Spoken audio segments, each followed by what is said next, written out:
ಅಂಜಿದೊಡೆ ಎಂತಯ್ಯ, ಮೃಗಗಳಿಗೆ ಅಂಜಿದೊಡೆ ಎಂತಯ್ಯ. ಬೆಟ್ಟದ ಮೇಲೊಂದು ಮನೆಯ ಮಾಡಿ ಮೃಗಗಳಿಗೆ ಅಂಜಿದೊಡೆ ಎಂತಯ್ಯ, ಮೃಗಗಳಿಗೆ ಅಂಜಿದೊಡೆ ಎಂತಯ್ಯ.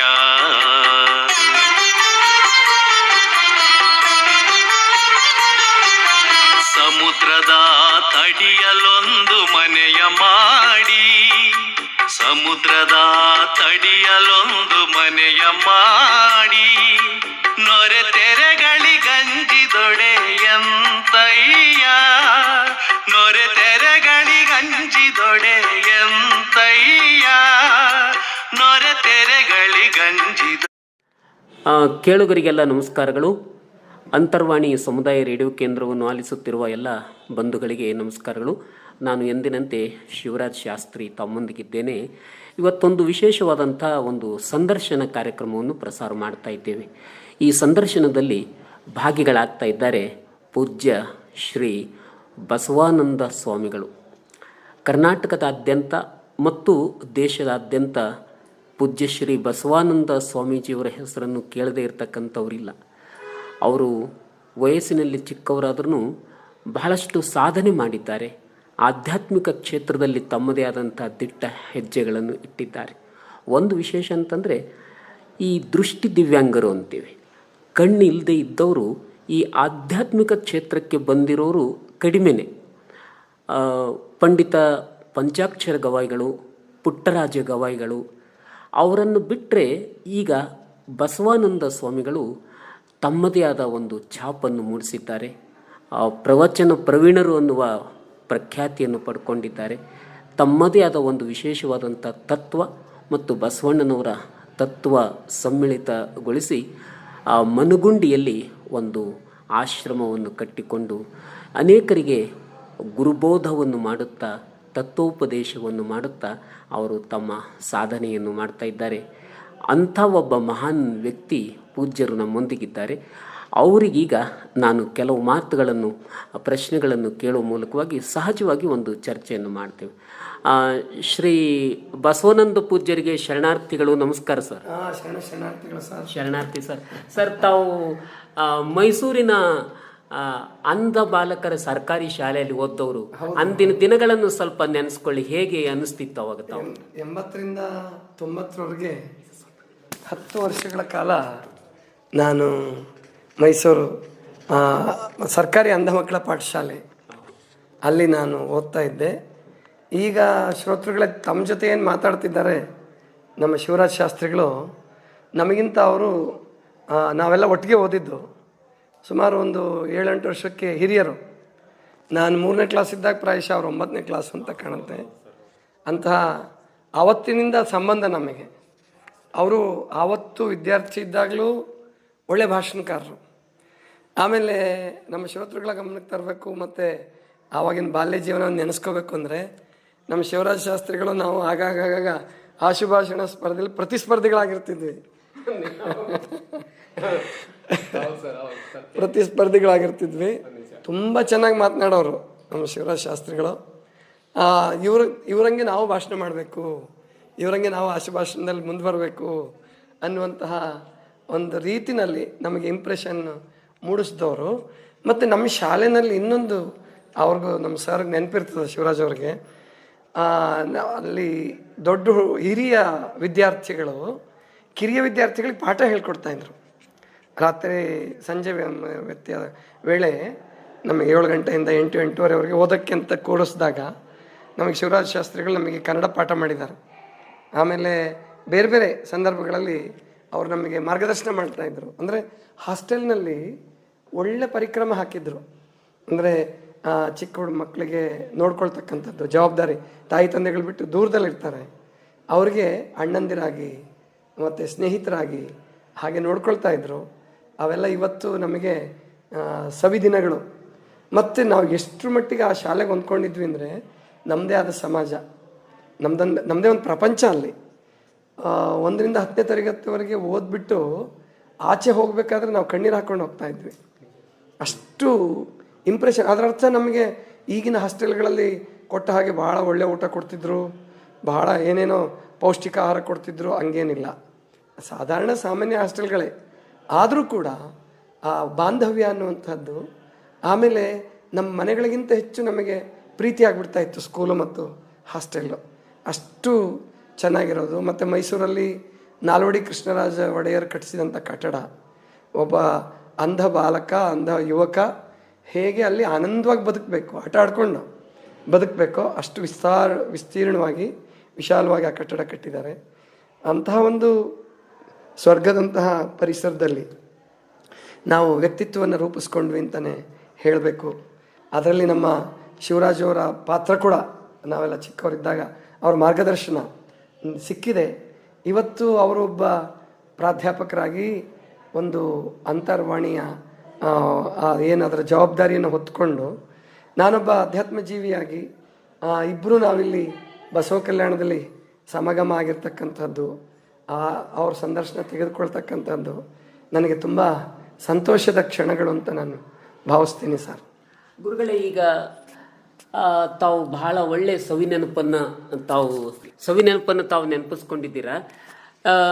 ಈಗ ನಮಗೆ ಅವಾಗ ಅನಿಸೋದು, ಇವರು ಮುಂದೊಂದು ದಿನ ಒಳ್ಳೆ ಶಿಕ್ಷಕರೋ ಪ್ರಾಧ್ಯಾಪಕರೋ ಅಥವಾ ವಕೀಲರೋ ಆಗಬಹುದು, ಒಳ್ಳೆ ವಾಗ್ಮಿಗಳಿದ್ದಾರೆ, ಒಳ್ಳೆ ಲಕ್ಷಣಗಳಿವೆ ಅಂತ ಅವಾಗ ನಮಗೆಲ್ಲ ಅನ್ನಿಸ್ತಿತ್ತು. ಇವರು ಶಿಕ್ಷಣ ಕ್ಷೇತ್ರದಲ್ಲಿ ಮುಂದುವರಿಬಹುದು ಅಂತ ನಮಗೆಲ್ಲ ಭರವಸೆ ಇತ್ತು. ಅದನ್ನು ಬಿಟ್ಟು ಈ ಆಧ್ಯಾತ್ಮಿಕ ಕ್ಷೇತ್ರದ ಕಡೆಗೆ ತಮ್ಮ ಒಲವು ಆಗಬೇಕಾದ್ರೆ ಇದಕ್ಕೆ ಪ್ರೇರಣೆ ಮತ್ತು ಸ್ಫೂರ್ತಿ ಎಲ್ಲಿಂದ, ಹೇಗೆ, ಯಾವಾಗಿನಿಂದ ಪ್ರಾರಂಭ ಆಯಿತು ಈ ಕ್ಷೇತ್ರಕ್ಕೆ ತಮ್ಮ ಪಾದಾರ್ಪಣೆ ಅನ್ನೋದ್ರ ಬಗ್ಗೆ ನನಗೆ ಕುತೂಹಲ ಗುರುಗಳೇ. ನಾನು 3ನೇ ಕ್ಲಾಸ್ ಓದ್ತಿರ್ಬೇಕಾದ್ರೆ, ತಮಗೆ ನೆನಪಿರಬೇಕು, ನಮ್ಮ 10th ಬ್ಯಾಚು 21 ಜನರು ಬ್ಯಾಚ್ ಇತ್ತದು. ನಾವು 3ನೇ ಕ್ಲಾಸ್ ಹೋಗ್ತಿರ್ಬೇಕಾದ್ರೆ ಅವರು 10th ಮುಗಿಸಿದ್ರು. ನಿಮಗಿಂತ ಒಂದು ವರ್ಷ ಸೀನಿಯರ್ಗಳು ಅವರೆಲ್ಲ. 21 ಜನನು, ಕೆಲವರೆಲ್ಲ ಒಂದು 8 ಜನ ಫಸ್ಟ್ ಕ್ಲಾಸ್ ಬಂದರು, ನೆನಪಿದೆ ನನಗೆ. ಒಂದು 13 ಜನ ಸೆಕೆಂಡ್ ಕ್ಲಾಸ್ ಬಂದರು. ಆವತ್ತು ನಾನೊಂದು ಕನಸು ಕಂಡಿದ್ದೆ, ನಾನು SSLCಯಲ್ಲಿ ಚೆನ್ನಾಗಿ ಪಾಸ್ ಮಾಡಬೇಕು, ಒಬ್ಬ ಶಿಕ್ಷಕನಾಗಬೇಕು ಅಂತ ಕನಸು ಕಂಡಿದ್ದೆ. ಬರ್ತಾ ಬರ್ತಾ ಉಪನ್ಯಾಸಕ ಆಗಬೇಕು ಅಂತ ಕನಸು ಕಂಡಿದ್ದು ಕೂಡ ಹೌದು. ಆದರೆ ಯಾಕೋ ನನ್ನ, ಅಂದರೆ ಅದು ಪ್ರಾಯಶಃ ಯಾವುದೋ ಜನ್ಮದ ಬೈಕೇನೂ ಇರ್ಬೋದೇನೋ, ನನಗೆ ಗೊತ್ತಿಲ್ಲ. 10ನೇ ತರಗತಿಯಲ್ಲಿ ನಾನು ಓದ್ತಿರ್ಬೇಕಾದ್ರೆ ನಮಗೆ ಈ ಆವಾಗಿನ ನಾಂಡಿಟೇಲ್ ಅಂತ ಇತ್ತು, ಇವಾಗಿಲ್ಲ ಅಂತ ಕಾಣಿಸಿದೆ, ಉಪಪಠ್ಯ ಅಂತ ಇರ್ತಿತ್ತು. ಅದರಲ್ಲಿ 3 ಜನರದ್ದು ಇಟ್ಟಿದ್ರು. ಒಂದು ವಿಜ್ಞಾನ ಶಿಖರ ಅಂತೇಳಿ ಜಗದೀಶ್ ಚಂದ್ರ ಬೋಸ್ದು, ಆಮೇಲೆ ಸಾಹಸ ಶಿಖರ ಅಂತ ಏನೋ ತೇನ್ಸಿಂಗ್ದೊಂದಿತ್ತು, ಆಮೇಲೆ ಇನ್ನೊಂದು ಆಧ್ಯಾತ್ಮಿಕ ಶಿಖರ ಅಂತ ಹೇಳಿ ಅರವಿಂದ್ ಮಹರ್ಷಿಗಳಿಟ್ಟಿದ್ರು, ಅರವಿಂದ್ ಘೋಷರದ್ದು ಇಟ್ಟಿದ್ರು. ಆವಾಗ ನನಗೆ ಅದು ತುಂಬ ಪ್ರಭಾವ ಆಗ್ತಿತ್ತು, ಅರವಿಂದ್ರದ್ದು ವ್ಯಕ್ತಿತ್ವ. ಆವಾಗ ಬಸವಣ್ಣವ್ರ ಬಗ್ಗೆ ನನಗೇನು ಗೊತ್ತಿಲ್ಲ. ಆಮೇಲೆ ನನ್ನ ಹೈಸ್ಕೂಲ್ ಜೀವನ, ಆವಾಗ ಅಷ್ಟೊತ್ತಿಗೆ ನೀವು ಸ್ಕೂಲ್ ಬಿಟ್ಟು ಭಾಳ ಬೆಂಗಳೂರಲ್ಲಿ ಓದ್ತಿದ್ರಿ ಕಾಣುತ್ತೆ ನೀವು. ಆವಾಗ ನನಗೆ 8ನೇ ಕ್ಲಾಸಲ್ಲಿ ಒಂದು ರೀತಿ ಬದಲಾವಣೆ. 8ನೇ ತರಗತಿಗೆ ಬಂದಾಗ ಸ್ವತಂತ್ರ, ಹೈಸ್ಕೂಲಲ್ಲಿ ಸ್ವತಂತ್ರ ಇರ್ತಿತ್ತು. ಆವಾಗ ಸ್ವಲ್ಪ ನಂದು ಗಲಾಟೆ ವರ್ಷ ಅಂತ ಹೇಳ್ಬೇಕದು. 9ನೇ ಕ್ಲಾಸಲ್ಲಿ ನಾನು ಒಂದು ಗುರಿ ಇಟ್ಕೊಂಡೆ, 500 ಮಾರ್ಕ್ಸ್ ತೆಗಿಬೇಕು, 600ಕ್ಕೆ 500 ಮಾರ್ಕ್ಸ್ ತೆಗಿಬೇಕು. ಚೆನ್ನಾಗಿ ಓದ್ದೆ. 9ನೇ ಕ್ಲಾಸ್ ಹೇಗೋಯ್ತು ಅನ್ನೋದು ಗೊತ್ತಿಲ್ಲ. ಅದರಲ್ಲಿ ಸ್ನೇಹಿತರುಗಳು ತುಂಬ ಆತ್ಮೀಯ ಗೆಳೆಯರು ಒಂದು 4-5 ಜನ ಇದ್ವಿ ನಾವು. ಅದರಲ್ಲಿ ಒಂದಿಬ್ಬರು ಪುಟ್ಟರಾಜ ಮತ್ತು ಕೇಶವಮೂರ್ತಿ ಅಂತೇಳಿ ನನಗಿಂತ ಸೀನಿಯರ್ಸ್, ಅವರು 1 ವರ್ಷ ಸೀನಿಯರು. ಅವರು 10th ಬ್ಯಾಚ್ ಮುಗಿಸಿ ನನಗಿಂತ ಮುಂಚೆ ಅವ್ರು ಸ್ಕೂಲ್ ಬಿಟ್ಟು ಹೊರಟೋದ್ರು. ಹೋದ ಕೂಡಲೇ ನಾನು ಯಾಕೋ ಅಂತರ್ಮುಖಿ ಆಗಿಬಿಟ್ಟೆ. ಯಾಕೋ ಏನು ಯಾವುದ್ರಲ್ಲೂ ಆಸಕ್ತಿ ಇರ್ತಿರ್ಲಿಲ್ಲ. ಆವಾಗ ಕೆಲವು ಟೀಚರ್ಸ್ ನಾನು ಕೇಳೋರು, ಯಾಕೋ ನೀನು ಇಷ್ಟು ಜೋರಾಗಿದ್ದ ವಿದ್ಯಾರ್ಥಿ ಯಾಕೆ ಈ ಥರ ಆಗಿದೆಯಾ, ಸಪ್ಪಗಾಗಿದೆಯಾ, ಏನಾದ್ರು ತೊಂದರೆ ಆಗಿದೆಯಾ ನನಗೆ, ಅಥವಾ ಏನಾದರೂ ಸಾಲಗೆಲ್ಲ ಮಾಡ್ಕೊಂಡಿದೆಯಾ ಕೇಳ್ತಿದ್ರು. ನಾನಿಲ್ಲ ಸರ್, ಏನೂ ಇಲ್ಲ, ನನಗೆ ತೊಂದರೆ ಇಲ್ಲ, ನಾನು ಚೆನ್ನಾಗಿದ್ದೀನಿ ಅಂತ ಹೇಳ್ತಿದ್ದೆ. ಆದರೆ ಯಾಕೋ ಮನಸ್ಸು ಅಂತರ್ಮುಖತ್ವ ಹೊಂದಿತು. ಈ ಆಧ್ಯಾತ್ಮ ಕ್ಷೇತ್ರಕ್ಕೆ ಸಾಧನೆ ಮಾಡಬೇಕಾದ್ರೆ ಅಂತರ್ಮುಖತ್ವ ಬಹಳ ಮುಖ್ಯ, ಅಗತ್ಯ ಇದೆ. ಅಂತರ್ಮುಖಿಗಳಾಗ್ತಾ ಹೋದ ಹಾಗೆ ನಾವು ಈ ಜಗತ್ತನ್ನು ವಿಭಿನ್ನ ದೃಷ್ಟಿಯಿಂದ ನೋಡೋಕೆ ಶುರು ಮಾಡ್ತೀವಿ. ಆಮೇಲೆ PUC ಬಂದೆ ನಾನು. PUC ಬಂದಾಗ ನಾನು ಹೇಳಿದ್ನಲ್ಲ, 10th ಮುಗಿಯುವಾಗ ತುಂಬ ನೋವಿನ ದಿನಗಳು. ಕಣ್ಣೀರು ಹಾಕ್ಕೊಂಡೆ ನಾನು ಹೊರಗಡೆ ಬಂದೆ. ಆಮೇಲೆ ಹಾಸನದಲ್ಲಿ ನಾನು PUC ಓದಲಿಕ್ಕೆ ಪ್ರಾರಂಭ ಮಾಡಿದೆ. ಅಲ್ಲಿ ನಾನು ಒಬ್ಬನೇ ಬ್ಲೈಂಡ್, ಇನ್ನು ಬಾಕಿಯವರೆಲ್ಲ ಕಣ್ಣಿದ್ದವ್ರೆ. ಆಮೇಲೆ ಮೈಸೂರು ಬೆಂಗಳೂರಲ್ಲಿ ಕಣ್ಣಿಲ್ದಿದ್ದವ್ರನ್ನ ನೋಡ್ಕೊಳ್ಳೋದೇ ಬೇರೆ, ಆದ್ರೆ ಹಾಸನದಲ್ಲಿ ನೋಡ್ಕೊಳ್ಳೋದೇ ಬೇರೆ. ಅವರಿಗೆ ಕಣ್ಣಿಲ್ದಿದ್ದವರು ಅಂದರೆ ವಿಚಿತ್ರ ವ್ಯಕ್ತಿಗಳ ಥರ ಕಾಣಿಸ್ತಾ ಇದೆ. ನನಗೆ ಬೇಜಾರಾಗ್ಬಿಟ್ಟಿತ್ತು. ಆ ಕಾಲೇಜ್ ಬಿಟ್ಬಿಟ್ಟು ಇನ್ನು ಕಾಲೇಜ್ ಓದೋದೇ ಬೇಡ ಅಂತ ಹೇಳಿ ಮತ್ತು ಯಾರಿಗೂ ಹೇಳಿರಲಿಲ್ಲ. ನಾನು ಗವಾಯಿಗಳಾಶ್ರಮದಲ್ಲಿ ಇರಬೇಕು ಅಂತ ಹೊರಟೋಗ್ಬಿಟ್ಟಿದ್ದೆ.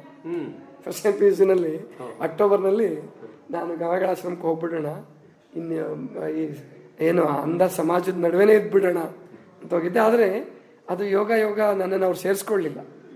ಅಂದ್ರೆ ನೀನು ಲೆಟ್ರ್ ತರಬೇಕಪ್ಪ ಹಳ್ಳಿಯಿಂದ, ನಿಂಗೆ ನೀನು ಸುಮ್ಮನೆ ಬಂದರೆ ಸೇರಿಸ್ಕೊಳಕ್ಕಾಗಲ್ಲ, ಒಂದೇನಾದ್ರು. ಅವಾಗ ಆಧಾರ್ ಕಾರ್ಡ್ ಏನೂ ಇರಲಿಲ್ಲ.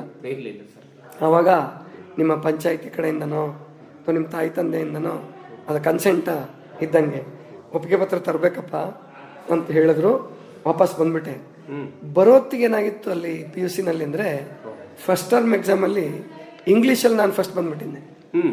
ಇಂಗ್ಲೀಷ್ ಸಬ್ಜೆಕ್ಟಲ್ಲಿ ಎಲ್ಲ ಮಕ್ಕಳಿಗಿಂತ ಜಾಸ್ತಿ ನಂಬರ್ ತಗೊಂಡಿದ್ದೆ ಹಾಸನದಲ್ಲಿ. ಅದಕ್ಕೆ ಎಲ್ಲರೂ ನನ್ನ ಜೊತೆ ಸ್ನೇಹಿತರಾಗಕ್ಕೆ ಶುರು ಮಾಡ್ಬಿಟ್ರು. ಕಾಲೇಜಲ್ಲಿ ನವಂಬರ್ನಿಂದ ಒಳ್ಳೆ ದಿನಗಳು ಶುರು ಆದವು. ನಾನು PUCನಲ್ಲಿ ಕಾಲೇಜ್ಗೆ ಸೆಕೆಂಡ್ ಬಂದೆ. ಆವಾಗ ನನಗೆ ಅಂಧ ಮಕ್ಕಳ ಪಾಠಶಾಲೆ M. ಕೃಷ್ಣ ಅಂಧ ಮಕ್ಕಳ ಪಾಠಶಾಲೆಯಲ್ಲಿ ಕರೆದು ನನಗೆ ಟೀಚಿಂಗ್ ಪೋಸ್ಟ್ ಕೊಟ್ಟರು. ಅಲ್ಲಿ ಸೇವೆ ಮಾಡಿದ್ದಿರ್ತಾವ. ಹೌದು, 1 ವರ್ಷ ಸೇವೆ ಮಾಡಿದ್ದೀನಿ, ಟೀಚರ್ ಆಗಿದ್ದೆ. ಅದು ನನ್ನ ಸಣ್ಣ ಹುಡುಗನ ಇಚ್ಛೆ ಈಡೇರ್ತು ಅಂತಾನೆ ಹೇಳ್ಬೇಕು. ಆಮೇಲೆ ತಾಯಿ ತಂದೆಗಳಿಗೆ ಆ್ಯಕ್ಚುಲಿ ನನಗೆ ಇನ್ನು BA ಮಾಡಬೇಕು MA ಮಾಡಬೇಕು ಅನ್ನೋ ಇತ್ತು. ಆದರೆ ಅಧ್ಯಾತ್ಮ ಕ್ಷೇತ್ರಕ್ಕೆ ಹೋಗಬೇಕು ಅಂತ ಅಂದ್ಕೊಂಡಿರಲಿಲ್ಲ, ಅವಾಗ ಕಲ್ಪನೆಯೂ ಇರಲಿಲ್ಲ. ತಾಯಿ ತಂದೆಗಳಿಗೆ ಕೇಳಿದೆ, ನಾನು ಏನು ಮಾಡಲಿ, ಕೆಲಸಕ್ಕೆ ಸೇರ್ಕೊಳ್ಳ ಬೇಡವಾ? ಇಲ್ಲಪ್ಪ ಸೇರ್ಕೊಂಬಿಡು, ಯಾಕೆ ಮುಂದೆ ಸಿಗುತ್ತೋ ಇಲ್ಲೋ ಗೊತ್ತಿಲ್ಲ, ಬ್ಲೈಂಡಿಗೆ ಕೆಲಸ ಸಿಗೋದೇ ಕಷ್ಟ, ನೀನು ಟೀಚರ್ ಆಗಿಬಿಡು ಅಂದರು. ಆ ಟೀಚರ್ ಆಗಿದ್ದು ನನಗೆ ಭಾಳ ಒಳ್ಳೇದಾಯ್ತು ಈ ಕ್ಷೇತ್ರಕ್ಕೆ ಬರೋಕ್ಕೆ. ಯಾಕೆ ಅಂದರೆ ನಿಶ್ಚಿಂತ ಅದೇ. ಆಮೇಲೆ ನನಗೆ ಗೊತ್ತಿಲ್ದಿದ್ದಂಗೆ ನನಗೊಂದು ಸ್ವಭಾವ, ಅದು ಒಳ್ಳೆ ಸ್ವಭಾವ ಅಂತಿರೋ ಕೆಟ್ಟ ಸ್ವಭಾವ ಅಂತಿರೋ ಗೊತ್ತಿಲ್ಲ. ಹಣ ಖರ್ಚು ಮಾಡೋದ್ರಲ್ಲಿ ಭಾಳ ಮುಂದಿದ್ದೆ ನಾನು. ಒಂದು 100 ರೂಪಾಯಿ ನನ್ನ ಕೈಗೆ ಬಂದರೆ 200 ರೂಪಾಯಿನ ಯೋಜನೆ ಹಾಕ್ತಿದ್ದೆ. ಪುಸ್ತಕ ತಗೊಳ್ಳೋದು. ಕೆಲವರೆಲ್ಲ ಬೈತಿದ್ರು ನನಗೆ, ಯಾಕೋ ನಿನಗೆ ಓದಕ್ಕೆ ಬರಲ್ಲ, ನಿನಗೆ ಓದಕ್ಕಾಗಲ್ಲ, ಇನ್ನೊಬ್ರ ಹತ್ರ ಓದಿಸ್ಕೊಂತೀಯ, ಯಾಕೆ ಇಷ್ಟೊಂದು ಪುಸ್ತಕ ತಗೊಳ್ತೀಯ ಅಂತ ಅನ್ನೋರು. ಅವಾಗ ನಾನು ಅಂತಿದ್ದೆ, ಈ ಜನ್ಮದಲ್ಲಿ ಪುಸ್ತಕ ತಗೊಂಡು ಇಟ್ಕೊತೀನಿ, ಮುಂದಿನ ಜನ್ಮಕ್ಕೆ ನನಗೆ ಕಣ್ಣು ಬರುತ್ತೆ, ಆವಾಗ ಓದ್ತೀನಿ ಅಂತ ಹೇಳ್ತಿದ್ದೆ ನಮ್ಮ ಸ್ನೇಹಿತರಿಗೆ. ಹೀಗಿರ್ಬೇಕಾದ್ರೆ PUCನಲ್ಲಿ ತುಂಬ ಚೆನ್ನಾಗಿ ಬಂತು, ಪೇಪರ್ನಲ್ಲೇ ಹೆಸರು ಬಂತು, ತುಂಬ ಕಾಲೇಜ್ಗೆ ಸೆಕೆಂಡ್ ಆಯಿತು, ತುಂಬ ಚೆನ್ನಾಗಿತ್ತು. ಆಮೇಲೆ ಟೀಚರ್ ಆದಮೇಲೆ ಸ್ವಲ್ಪ ನಿಶ್ಚಿಂತ ಆಗ್ಬಿಟ್ಟೆ. ಸ್ವಲ್ಪ ಸಂಬಳ ಬರ್ತಿತ್ತು, ಅವಾಗಿನ್ನೂ ಅಪ್ರೂವಲ್ ಆಗಿರಲಿಲ್ಲ. ಅಪ್ರೂವಲ್ ಆದಮೇಲೆ 1 ತಿಂಗಳು ಕೆಲಸ ಮಾಡಿದೆ. ಅಪ್ರೂವಲ್ ಆದಮೇಲೆ ರಿಸೈನ್ ಮಾಡಿಬಿಟ್ಟೆ 1 ತಿಂಗಳಿಗೇನೆ. ಆಮೇಲೆ ನಿಶ್ಚಿಂತವಾಗಿದ್ದೆ. ಒಬ್ಬರು ಟೀಚರ್ ಅಂದರೆ ಓದಕ್ಕೆ ಒಬ್ಬರು ತಾಯಿ ಇದ್ದರು, ಅವರು ಭಾಗ್ಯಲಕ್ಷ್ಮಿ ಅಂತ ಹೇಳಿ, ಜೀವನದಲ್ಲಿ ಭಾಳ ನೊಂದವರಿದ್ರು. ಅವ್ರ ಮಕ್ಕಳು ಎಲ್ಲ ತೀರ್ಕೊಂಡ್ಬಿಟ್ಟಿದ್ರು, ಓದ್ತಿದ್ರು, ಹೇಳ್ತಿದ್ರು ಪುಸ್ತಕಗಳನ್ನ. ಆಮೇಲೆ ಅವ್ರಿಗೆ ಟೀಚರ್ ಆಗಿದ್ದಾಗ ಎಲ್ಲಿ ವಸತಿ ವ್ಯವಸ್ಥೆ ಇತ್ತು? ಅಲ್ಲೇ ಸ್ಕೂಲಲ್ಲೇ ಇರ್ತಿದ್ದೆ. ಅಂದರೆ ಈ ಕಡೆ ಆಕಾಶವಾಣಿ ಹತ್ರ ಒಂದು ಬಿಲ್ಡಿಂಗ್ ಮಾಡಿದ್ರು, ಅದು ಅಲ್ಲಿ ವಸತಿ ಕೊಟ್ಟಿದ್ರು ನಮಗೆ. ಅಕ್ಕನ ಬಳಗಕ್ಕೆ ಶಾಲೆಗೆ ಬರ್ತಾ ಇದ್ದೆ, ಒಬ್ಬನೇ ಆಟಾಡ್ತಿದ್ದೆ. ಅವಾಗ ಅಷ್ಟೊತ್ತಿಗಾಗಲೇ ರೂಢಿ ಮಾಡ್ಕೊಂಡಿದ್ದೆ. ಆ ಮೇಡಮ್ ಅವ್ರ ಹತ್ರ ಓದಿಸ್ಕೊಳಕ್ಕೆ ಹೋಗ್ತಾ ಇದ್ದೆ. ಅವ್ರಿಗೂ ಸ್ವಲ್ಪ ಆಧ್ಯಾತ್ಮಿಕ ಆಸಕ್ತಿ. ಮಕ್ಕಳು ತೀರ್ಕೊಂಡ್ಬಿಟ್ಟಿದ್ರು 2, ಗಂಡ ಹಂಗೆ ಅವ್ರಿಗೆ ವ್ಯತ್ಯಾಸ ಆಗಿ ದೂರ ಆಗಿದ್ರು. ಹಿಂಗೇನೇನೋ ಆಗಿ ಪಾಪ ಅವರು ನೊಂದಿದ್ರು ಜೀವನದಲ್ಲಿ. ನಾನು ಯಾವುದೇ ಆಧ್ಯಾತ್ಮಿಕ ಪುಸ್ತಕ ತಗೊಂಡೋದ್ರು ಬೇಜಾರಿಲ್ದಂಗೆ ಓದ್ತಾ ಇದ್ರು. ಆವಾಗ ಬೇರೆ ಬೇರೆ ಪುಸ್ತಕಗಳೆಲ್ಲ ಭಗವದ್ಗೀತೆ, ಭಾಗವತ ಪುರಾಣ ಎಲ್ಲ ಓದಿಸ್ದೆ. ಅಷ್ಟೊತ್ತಿಗೆ ಲಿಂಗಾನಂದ ಸ್ವಾಮಿಗಳು ಹಾಸನಕ್ಕೆ ಬಂದರು. ಇದು ಕೇಳಿದ್ದೆ, ಗುರುಗಳ ಮೇಲೆ ಲಿಂಗಾನಂದ ಸ್ವಾಮಿಗಳ ಪ್ರಭಾವ ಬಹಳ ಆಗಿದೆ ಅಂತ ನಮ್ಗೆ ಕೇಳಿರುವ ಸುದ್ದಿ. ಹೇಳಿ, ಎಲ್ಲಿ ಅವರ ಪ್ರಥಮ ಪ್ರವಚನ ತಾವು ಎಲ್ಲಿ? ಹಾಸನದಲ್ಲೇನೆ. ನಮ್ಮ ಸ್ಕೂಲು ಬಸವೇಶ್ವರ ಕಲ್ಯಾಣ ಮಂಟಪ ಅಂತ ಇತ್ತು, ಅಲ್ಲಿ ನಮ್ಮ ಶಾಲೆ ಇತ್ತು. ಅದರ ಹಿಂಭಾಗ ಅಕ್ಕನ ಬಳಗ ಅಂತ ಹೇಳಿ ನಮಗೆ ಬಾಡಿಗೆ ಬಿಲ್ಡಿಂಗ್ ಕೊಟ್ಟಿದ್ರು.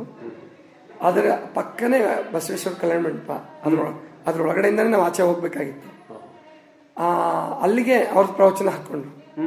ಅಷ್ಟೊತ್ತಿಗೆ ಕೂಡಲ ಸಂಗಮದ ಬಗ್ಗೆ ಸ್ವಲ್ಪ ಕುತೂಹಲ ಬೆಳೆದಿತ್ತು. ಜನವರಿ ತಿಂಗಳು ಶರಣಮೇಳ ಪ್ರಚಾರಕ್ಕೆ ಗಂಗಾ ಮಾತಾಜಿಯವ್ರು ಬಂದಿದ್ರು. ಅವರಂತ ಸ್ವಲ್ಪ ತಿಳ್ಕೊಂಡಿದ್ದೆ. ಇವ್ರದ್ದು 1.5 ತಿಂಗಳು ಪ್ರವಚನ. ಒಂದು ಊರಿಗೆ ಹೋದ್ರಂದ್ರೆ 1.5 ತಿಂಗಳು ಕ್ಯಾಂಪ್ ಆಗ್ತಿದ್ರು. ಹ್ಮ್ 1.5 ತಿಂಗಳಲ್ಲಿ ನಾನು 4 ದಿವಸ ಮಿಸ್ ಮಾಡ್ಕೊಂಡಿರೋದು. ಅಬ್ಬಾ. ಅಷ್ಟು ಆಸಕ್ತಿಯಿಂದ ಕೇಳಿದೆ. ಆಮೇಲೆ ರಾತ್ರಿ ಪ್ರವಚನ ಕೇಳೋದು. ಬೆಳಿಗ್ಗೆ ಮಾತೆ ಮಾದೇವಿಯವರು ಬರೆದಂತ ಒಂದು ಪುಸ್ತಕ ಇದೆ, ತರಂಗಿಣಿ ಅಂತೇಳಿ. ಅದನ್ನ ಮೇಡಮ್ ಅವ್ರ ಹತ್ರ ಓದಿಸೋದು. ಓದಿಸ್ತಾ ನನ್ನ ಪೂರ್ಣ ಬದಲಾವಣೆ ಆಗ್ಬಿಟ್ಟೆ. ಅಕ್ಕ ಮಹಾದೇವ್ರ ಮನೆ ಬಿಡುವಾಗ ನನ್ನ ಮನಸ್ಸಲ್ಲಿ ಒಂದು ಕಿರಣ ಬಿತ್ತು, ನಾನ್ಯಾಕೆ ಮನೆ ಬಿಡಬಾರ್ದು, ಸತ್ಯ ಸಾಕ್ಷಾತ್ಕಾರಕ್ಕಾಗಿ ಯಾಕೆ ಹುಡುಕಾಟ ಮಾಡಬಾರ್ದು ಅಂತ ಹೇಳಿ. ಆದ್ರೂ ನನಗೆ ವಿಶ್ವಾಸ ಇರಲಿಲ್ಲ. ಅಂದ್ರೆ ನನ್ನನ್ನು ಬ್ಲೈಂಡ್ ಇರೋದ್ರಿಂದ, ಆಮೇಲೆ ಟೀಚರ್ ಇರೋದ್ರಿಂದ ನನ್ನನ್ನು ಸೇರಿಸ್ಕೊಳ್ತಾರ, ವಾಪಸ್ ಹೊರಟೋಗು ಅಂದ್ರೆ ಏನು ಮಾಡೋದು, ದೀಕ್ಷೆ ತಗೊಂಡ್ಬಿಟ್ಟು ವಾಪಸ್ ಬರಬೇಕು ಅಂತ ಪ್ಲಾನ್ ಮಾಡ್ಕೊಂಡಿದ್ದೆ. ಅವ್ರು ಇಟ್ಕೊಳ್ಳಿಲ್ಲ ಅಂದ್ರೆ. ಆವಾಗ ಆಕ್ಚುಲಿ ಅವಾಗ 93ನೇ ಇಸ್ವಿ ಅಣ್ಣನ ಮದುವೆ ಇತ್ತು. ಒಬ್ಬ ಅಣ್ಣ ನನಗೆ ತುಂಬಾ ಆತ್ಮೀಯ, ಮಿಲಿಟರಿಲಿದ್ರು ಅವರು. ಸ್ವಂತ ಅಣ್ಣ. ಅಂದ್ರೆ ನಾವು 7 ಜನ ನಾವು ಮಕ್ಕಳು. ಅದರಲ್ಲಿ ನಾವಿಬ್ರು ಬಹಳ ಆತ್ಮೀಯವಾಗಿದ್ವಿ, ಸ್ನೇಹಿತರ ತರ ಇದ್ವಿ. ಅವರು ಮದುವೆ 93ರಲ್ಲಿ. ಆಮೇಲೆ ಸಂದಿಗ್ಧತೆ ಶುರು ಆಯ್ತು, ಮದುವೆ ಮುಗಿಸ್ಕೊಂಡು ಹೋಗ್ಲಾ. ಮದುವೆ ಮುಗಿಸಿದ್ರೆ 30ನೇ ತಾರೀಕು ಮದುವೆ, 31 ಕ್ಲಾಸ್ ಶುರು ಆಗುತ್ತೆ. ಆಮೇಲೆ ನಾನು ಒಂದ್ಸಾರಿ ಹೋಗಿ ಕ್ಲಾಸ್ಗೆ ಅಟೆಂಡ್ ಆದ್ರೆ 1 ವರ್ಷ ಬಿಡಂಗಿಲ್ಲ. ಅವಾಗ ಬಿಟ್ಟು ಬರಕ್ ಬರಲ್ಲ, ಮಧ್ಯದಲ್ಲಿ ಮಕ್ಕಳಿಗೆ ಅನ್ಯಾಯ ಆಗುತ್ತೆ. ಆಮೇಲೆ ಅವರು ಸ್ಟಾಫ್ ಇವರು ಮ್ಯಾನೇಜ್ಮೆಂಟ್ನವ್ರು ನನ್ನ ಮೇಲೆ ವಿಶ್ವಾಸ ಇಟ್ಟಿರ್ತಾರೆ, ಅವ್ರಿಗೆ ನಾನು ತೊಂದರೆ ಮಾಡ್ದಂಗೆ ಆಗತ್ತೆ. ಹಂಗಾದ್ರೆ ಏನ್ ಮಾಡ್ಬೇಕು, ಮದುವೆ ಬಿಡ್ಬೇಕು ಅಂತ ಡಿಸೈಡ್ ಮಾಡಿದೆ. ಆಕ್ಚುಲಿ ಅಂತ ಆತ್ಮೀಯ ಅಣ್ಣ ಇದ್ರು. ಆಮೇಲೆ ಒಂದೇನಾಗ್ಲಿ ನನಗೆ ವೈರಾಗ್ಯ ಬರಕ್ಕೆ ಒಳಗಿನ ಕಾರಣ ಏನಿತ್ತಂದ್ರೆ, ನಮ್ಮ ತಂದೆಗೆ ನನಗೆ ಮನಸ್ಸಿಲ್ಲದ ಅಂತ ಕನ್ಯೆ ತರ್ತಾ ಇದ್ರು ಅವರು. ನಮ್ಮ ತಂದೆಗೆ ಒಪ್ಪಿಗೆ ಇರಲಿಲ್ಲ, ಆದ್ರೂ ಓವರ್ಕಮ್ ಮಾಡಿ ಅವ್ರನ್ನ ತರ್ತಿದ್ರು. ಇದೇ ಒಂದು ಸೂಕ್ತ ಸಂದರ್ಭ. ನನಗೂ ಇಷ್ಟ ಇಲ್ಲ, ಹಂಗಿದ್ರು ಪರವಾಗಿಲ್ಲ, ಬೇಜಾರು ಮಾಡ್ಕೊಂಡ್ರು ಮಾಡ್ಕೊಳ್ಳಿ ಅವರು. ನನ್ನ ಜೀವನದ ರೂಪುರೇಷೆ ನನ್ನ ಕೈಯಲ್ಲಿರುತ್ತೆ ಅಂತ ಹೇಳಿ, ಇನ್ನು ನನ್ನ ಸ್ನೇಹಿತರಿಗೆಲ್ಲ ಇನ್ವಿಟೇಷನ್ ಕೊಟ್ಟು ಬರ್ತೀನಿ ಅಂತ ಮನೆ ಬಿಟ್ಟು ಹೊರಟೆ. 23ನೇ ತಾರೀಕು ಇರ್ಬೋದು, 22ನೇ ತಾರೀಕು ಇರ್ಬೋದು ಅಂತ ಕಾಣುತ್ತೆ. ನವೆಂಬರ್ 93 ಮೇ ತಿಂಗಳು. ಆಮೇಲೆ ಬೆಂಗಳೂರಿಗೆ ಹೋದೆ, ಮೈಸೂರಿಗೆ ಹೋದೆ. ಅಲ್ಲೆಲ್ಲ ನನ್ನ ಸ್ನೇಹಿತರಿಗೆ ಹೇಳಿದೆ, ಹಿಂಗೆ ಅವ್ರಿಗೆಲ್ಲ ನಮ್ಮಣ್ಣ ಪರಿಚಯ ಇದ್ರು. ಹಿಂಗೆ ಚಂದ್ರಣ್ಣನ ಮದುವೆ ಇದೆಯಪ್ಪ, ನೀವು ಬನ್ನಿ ಅಂತ ಅವ್ರಿಗೆ ಹೇಳಿದೀನಿ. ನಾನೇ ಆ ಮದುವೆಗೆ ಹೋಗಿಲ್ಲ. ಎಲ್ರಿಗೂ ಗಾಬರಿ, ಎಲ್ಲೋದ ತಪ್ಪಿಸ್ಕೊಂಡಿದ್ದಾನೆ, ಏನೋ ಆಗಿದೆ. ಆಮೇಲೆ ನಂದು ಸ್ವಲ್ಪ ಮೊದಲಿಂದ ಹೋರಾಟ ಪ್ರವೃತ್ತಿ ಇತ್ತು. ನೀವು ಹೇಳ್ದಂಗೆ ಅಲ್ಲಿ ಸ್ಕೂಲಲ್ಲಿ ವಾರ್ಡನ್ಗೆ ಅವ್ರಿಗೆಲ್ಲ ಸ್ವಲ್ಪ ಸಿಟ್ ಮಾಡ್ತಿದ್ದೆ. ಮಕ್ಳಿಗೆ ಸರಿಯಾಗಿ ಇದನ್ನ ತಿಂಡಿ ಕೊಡ್ಲಿಲ್ಲ ಅಂದ್ರೆ, ಅವರಿಗೆ ಸ್ವಚ್ಛತೆ ಕಾಪಾಡಲಿಲ್ಲ ಅಂದ್ರೆ ಅವ್ರ ಮೇಲೆ ಇಲ್ಲಿ ಟೀಚರ್ ಕೆಲಸ ಮಾಡುವಾಗ ಅವ್ರೇನೋ ಮಾಡಿಸ್ಬಿಟ್ಟಿದ್ದಾರೆ ಅಂತ ಡೌಟ್ ಶುರು ಮಾಡ್ಬಿಟ್ಟಿದ್ರು. ಹಿಂಗೆ ಏನೇನೋ ಆಗಿದೆ. ಹೋಗಿ 8 ದಿವಸಕ್ಕೆ ನಾನು ಲಿಂಗ ದೀಕ್ಷೆ ಆಯ್ತು. ಮೊದಲಿಗೆ ಮಾತೆ ಮಾದೇವರಿಂದ, ಅವರೇ ನನಗೆ ದೀಕ್ಷಾ ಗುರುಗಳು. ಕೂಡಲ ಸಂಗಮಕ್ಕೆ ಹೋದೆ. ಅಂದ್ರೆ ಕೂಡಲ ಸಂಗಮದಲ್ಲಿ ಇದೆ ಬಸವಧರ್ಮ ಪೀಠ ಅಂತ ಗೊತ್ತಿತ್ತು, ಆದ್ರೆ ಲಿಂಗಾನಂದ ಸ್ವಾಮಿಗಳಲ್ಲಿ ಇರ್ತಿರ್ಲಿಲ್ಲ ಹೆಚ್ಚಾಗಿ. ಈ ಹಾಸನ ಪ್ರವಚನ ಮುಗಿದ ಕೂಡಲೇ ಹಾಸನದಲ್ಲಿ ಪ್ರವಚನ ಕೇಳುವಾಗ ಅವರಿಗೆ ಮುಖಾಮುಖಿಯಾಗಿ ಭೇಟಿಯಾಗಿದ್ದೀರಾ? ಭೇಟಿ ಆದೆ. ಲಿಂಗ ದೀಕ್ಷೆ ತಗೊಳ್ತಿದ್ದೆ ಅವ್ರ ಹತ್ರನೇ. ಆದ್ರೆ ಈ ಬೆಳ್ಳಿ ಚಿನ್ನ ಧರಿಸಬಾರ್ದು ಅಂತ ಹೇಳಿ, ನಾನು ಆ ಕರಡಿಗೆ ಇರುತ್ತಲ್ಲ ಬೆಳ್ಳಿ ತಗೋಬಾರ್ದು ಅಂತ ಹೇಳಿ 2 ದಿವಸ ಮಾರ್ಕೆಟ್ ಅಲ್ಲಿ ಈ ತಾಮ್ರದ್ದು ಅಥವಾ ಹಿತ್ತಾಳೆದ ಸಿಗುತ್ತಾ ಅಂತ ಕೇಳಿದೆ. ಸಿಗಲ್ಲ ಅಂದ್ರು. ಬೆಳ್ಳಿದೇ ಇದೆಯಪ್ಪ, ಬೇಕಾದ್ರೆ ಕೊಡ್ತೀವಿ ಅಂತಿದ್ರು. ಬೆಳ್ಳಿ ತಗೊಳ್ಳೋಷ್ಟು ದುಡ್ಡು ನನ್ನ ಹತ್ರ ಇರ್ತಿರ್ಲಿಲ್ಲ. ಜೊತೆಗೆ ಬೇಡ, ನಾನು ಬೆಳ್ಳಿ ಧರಿಸಬಾರ್ದು ಅಂತ ನಾನು ಸನ್ಯಾಸಿ ಆಗ್ಬೇಕು ಅನ್ನೋದು ಒಳಗಡೆ ಇರ್ತಿತ್ತಲ್ಲ. ಆವಾಗ ಲಿಂಗ ದೀಕ್ಷೆ ತಗೊಳ್ಳಿಲ್ಲ ಅವ್ರ ಹತ್ರ ನಾನು. ಅದು ಪ್ರಾಯಶಃ ಯೋಗ ಇರುತ್ತೆ ಅನ್ಸುತ್ತೆ. ಅವ್ರ ಮುಂದೆ ನಿಮ್ಮ ಮನಸ್ಸಿನ ಹೇಳಲಿಲ್ಲ. ಪಾತ್ ಪೂಜೆ ಮಾಡಕ್ ಹೋಗಿದ್ದೆ, ಪಾತ್ ಪೂಜೆ ಮಾಡಿದೆ, ಕಾಣಿಕೆ ಕೊಟ್ಟೆ ಅವ್ರಿಗೆ. ತುಂಬಾ ಖುಷಿ ಪಟ್ರು. ಕಣ್ಣಿಲ್ಲದ ಒಬ್ಬ ವ್ಯಕ್ತಿ ನೋಡು ಎಷ್ಟು ಆಸಕ್ತಿಯಿಂದ ಪ್ರವಚನಕ್ಕೆ ಬರ್ತಿದ್ದಾನೆ. ಪಾತ್ ಪೂಜೆ ಮಾಡಿಸಿದ್ರು, ಅವರಿಗೆ ಕಾಣಿಕೆ ಅರ್ಪಿಸ್ಬಿಟ್ಟು ಬಂದಿದ್ದೆ. ಆದ್ರೆ ನನ್ನ ಇಂಗಿತವನ್ನು ಅವ್ರ ಹತ್ರ ಹೇಳಿರ್ಲಿಲ್ಲ. ಆಮೇಲೆ ಮದುವೆ 26ನೇ ತಾರೀಕು ನಾನು ಬೆಂಗಳೂರು. ಪ್ರವಚನ ಯಾಕೆ ಇಷ್ಟ? ಏನು ಅವರ ಶೈಲಿನ ಅಥವಾ ಅವ್ರ ಶೈಲಿ ಇಷ್ಟ ಆಯ್ತು. ಶೈಲಿ ತುಂಬಾ ಅದ್ಭುತವಾಗಿತ್ತು ಅವ್ರದ್ದು. ಎರಡನೇದು, ನಾನು ಅವಾಗ ಏನು ಹುಡುಕ್ತಿದ್ದೆ, ನನಗೊಂದು 2-3 ಪ್ರಶ್ನೆಗಳು ಕಾಡ್ತಾ ಇದ್ವು. ದೇವ್ರಂದ್ರೆ ಏನು? ಮೊದಲಿಂದ ನಮ್ಮಲ್ಲಿ ಕರ್ಕೊಂಡು ಹೋಗ್ತಿದ್ರು, ಬೆಟ್ಟಕ್ಕೆ ಕರ್ಕೊಂಡು ಹೋಗ್ತಿದ್ರು. ಚಾಮುಂಡಿ ಬೆಟ್ಟಕ್ಕೆ ಹೋಗ್ತಿದ್ವಿ, ಆಮೇಲೆ ಅಲ್ಲಿ ಮಾದೇಶ್ವರ ಬೆಟ್ಟಕ್ಕೆ ಹೋಗ್ತಿದ್ವಿ. ಆದರೆ ದೇವ್ರ ಬಗ್ಗೆ ಪರಿಕಲ್ಪನೆ ಇರಲಿಲ್ಲ. ದೇವ್ರಂದ್ರೇನು ಅನ್ನೋದೊಂದು ಪ್ರಶ್ನೆ ಇತ್ತು. ಸಂಸಾರ ಅಂದ್ರೇನು, ಮದುವೆ ಮಾಡ್ಕೋಬೇಕಾ ಮಾಡ್ಕೋಬಾರ್ದ, ಮದುವೆ ಮಾಡ್ಕೊಳ್ಳೋದ್ರಲ್ಲಿ ಸುಖ ಇದೆಯೋ, ಮದುವೆ ಮಾಡ್ಕೊಳ್ಳೋದು ಅಥವಾ ಬಿಡೋದ್ರಲ್ಲಿ ಸುಖ ಇದೆಯೋ ಅಂತ ಹುಡುಕಾಡ್ತಿತ್ತು ಮನಸ್ಸು. ಅವರು ಪ್ರವಚನದಲ್ಲಿ 1.5 ತಿಂಗಳ ಪ್ರವಚನದಲ್ಲಿ ಒಂದ್ ದಿವಸ ಮದುವೆ ಬಗ್ಗೆನೇ ಮಾತಾಡಿದ್ರು. ಮದುವೆ ಅಂದ್ರೆ ಏನು, ಯಾರ್ಯಾರು ಏನೇನು ಅಭಿಪ್ರಾಯ ಹೇಳ್ತಾರೆ. ಅದರಲ್ಲಿ ಬರ್ನಾರ್ಡ್ ಶಾ ಅಂತ ಒಂದು ಮಾತು ಹೇಳ್ತಾ ಇದ್ರು, marriage is a curse, life long imprisonment ಅಂತಿದ್ರು.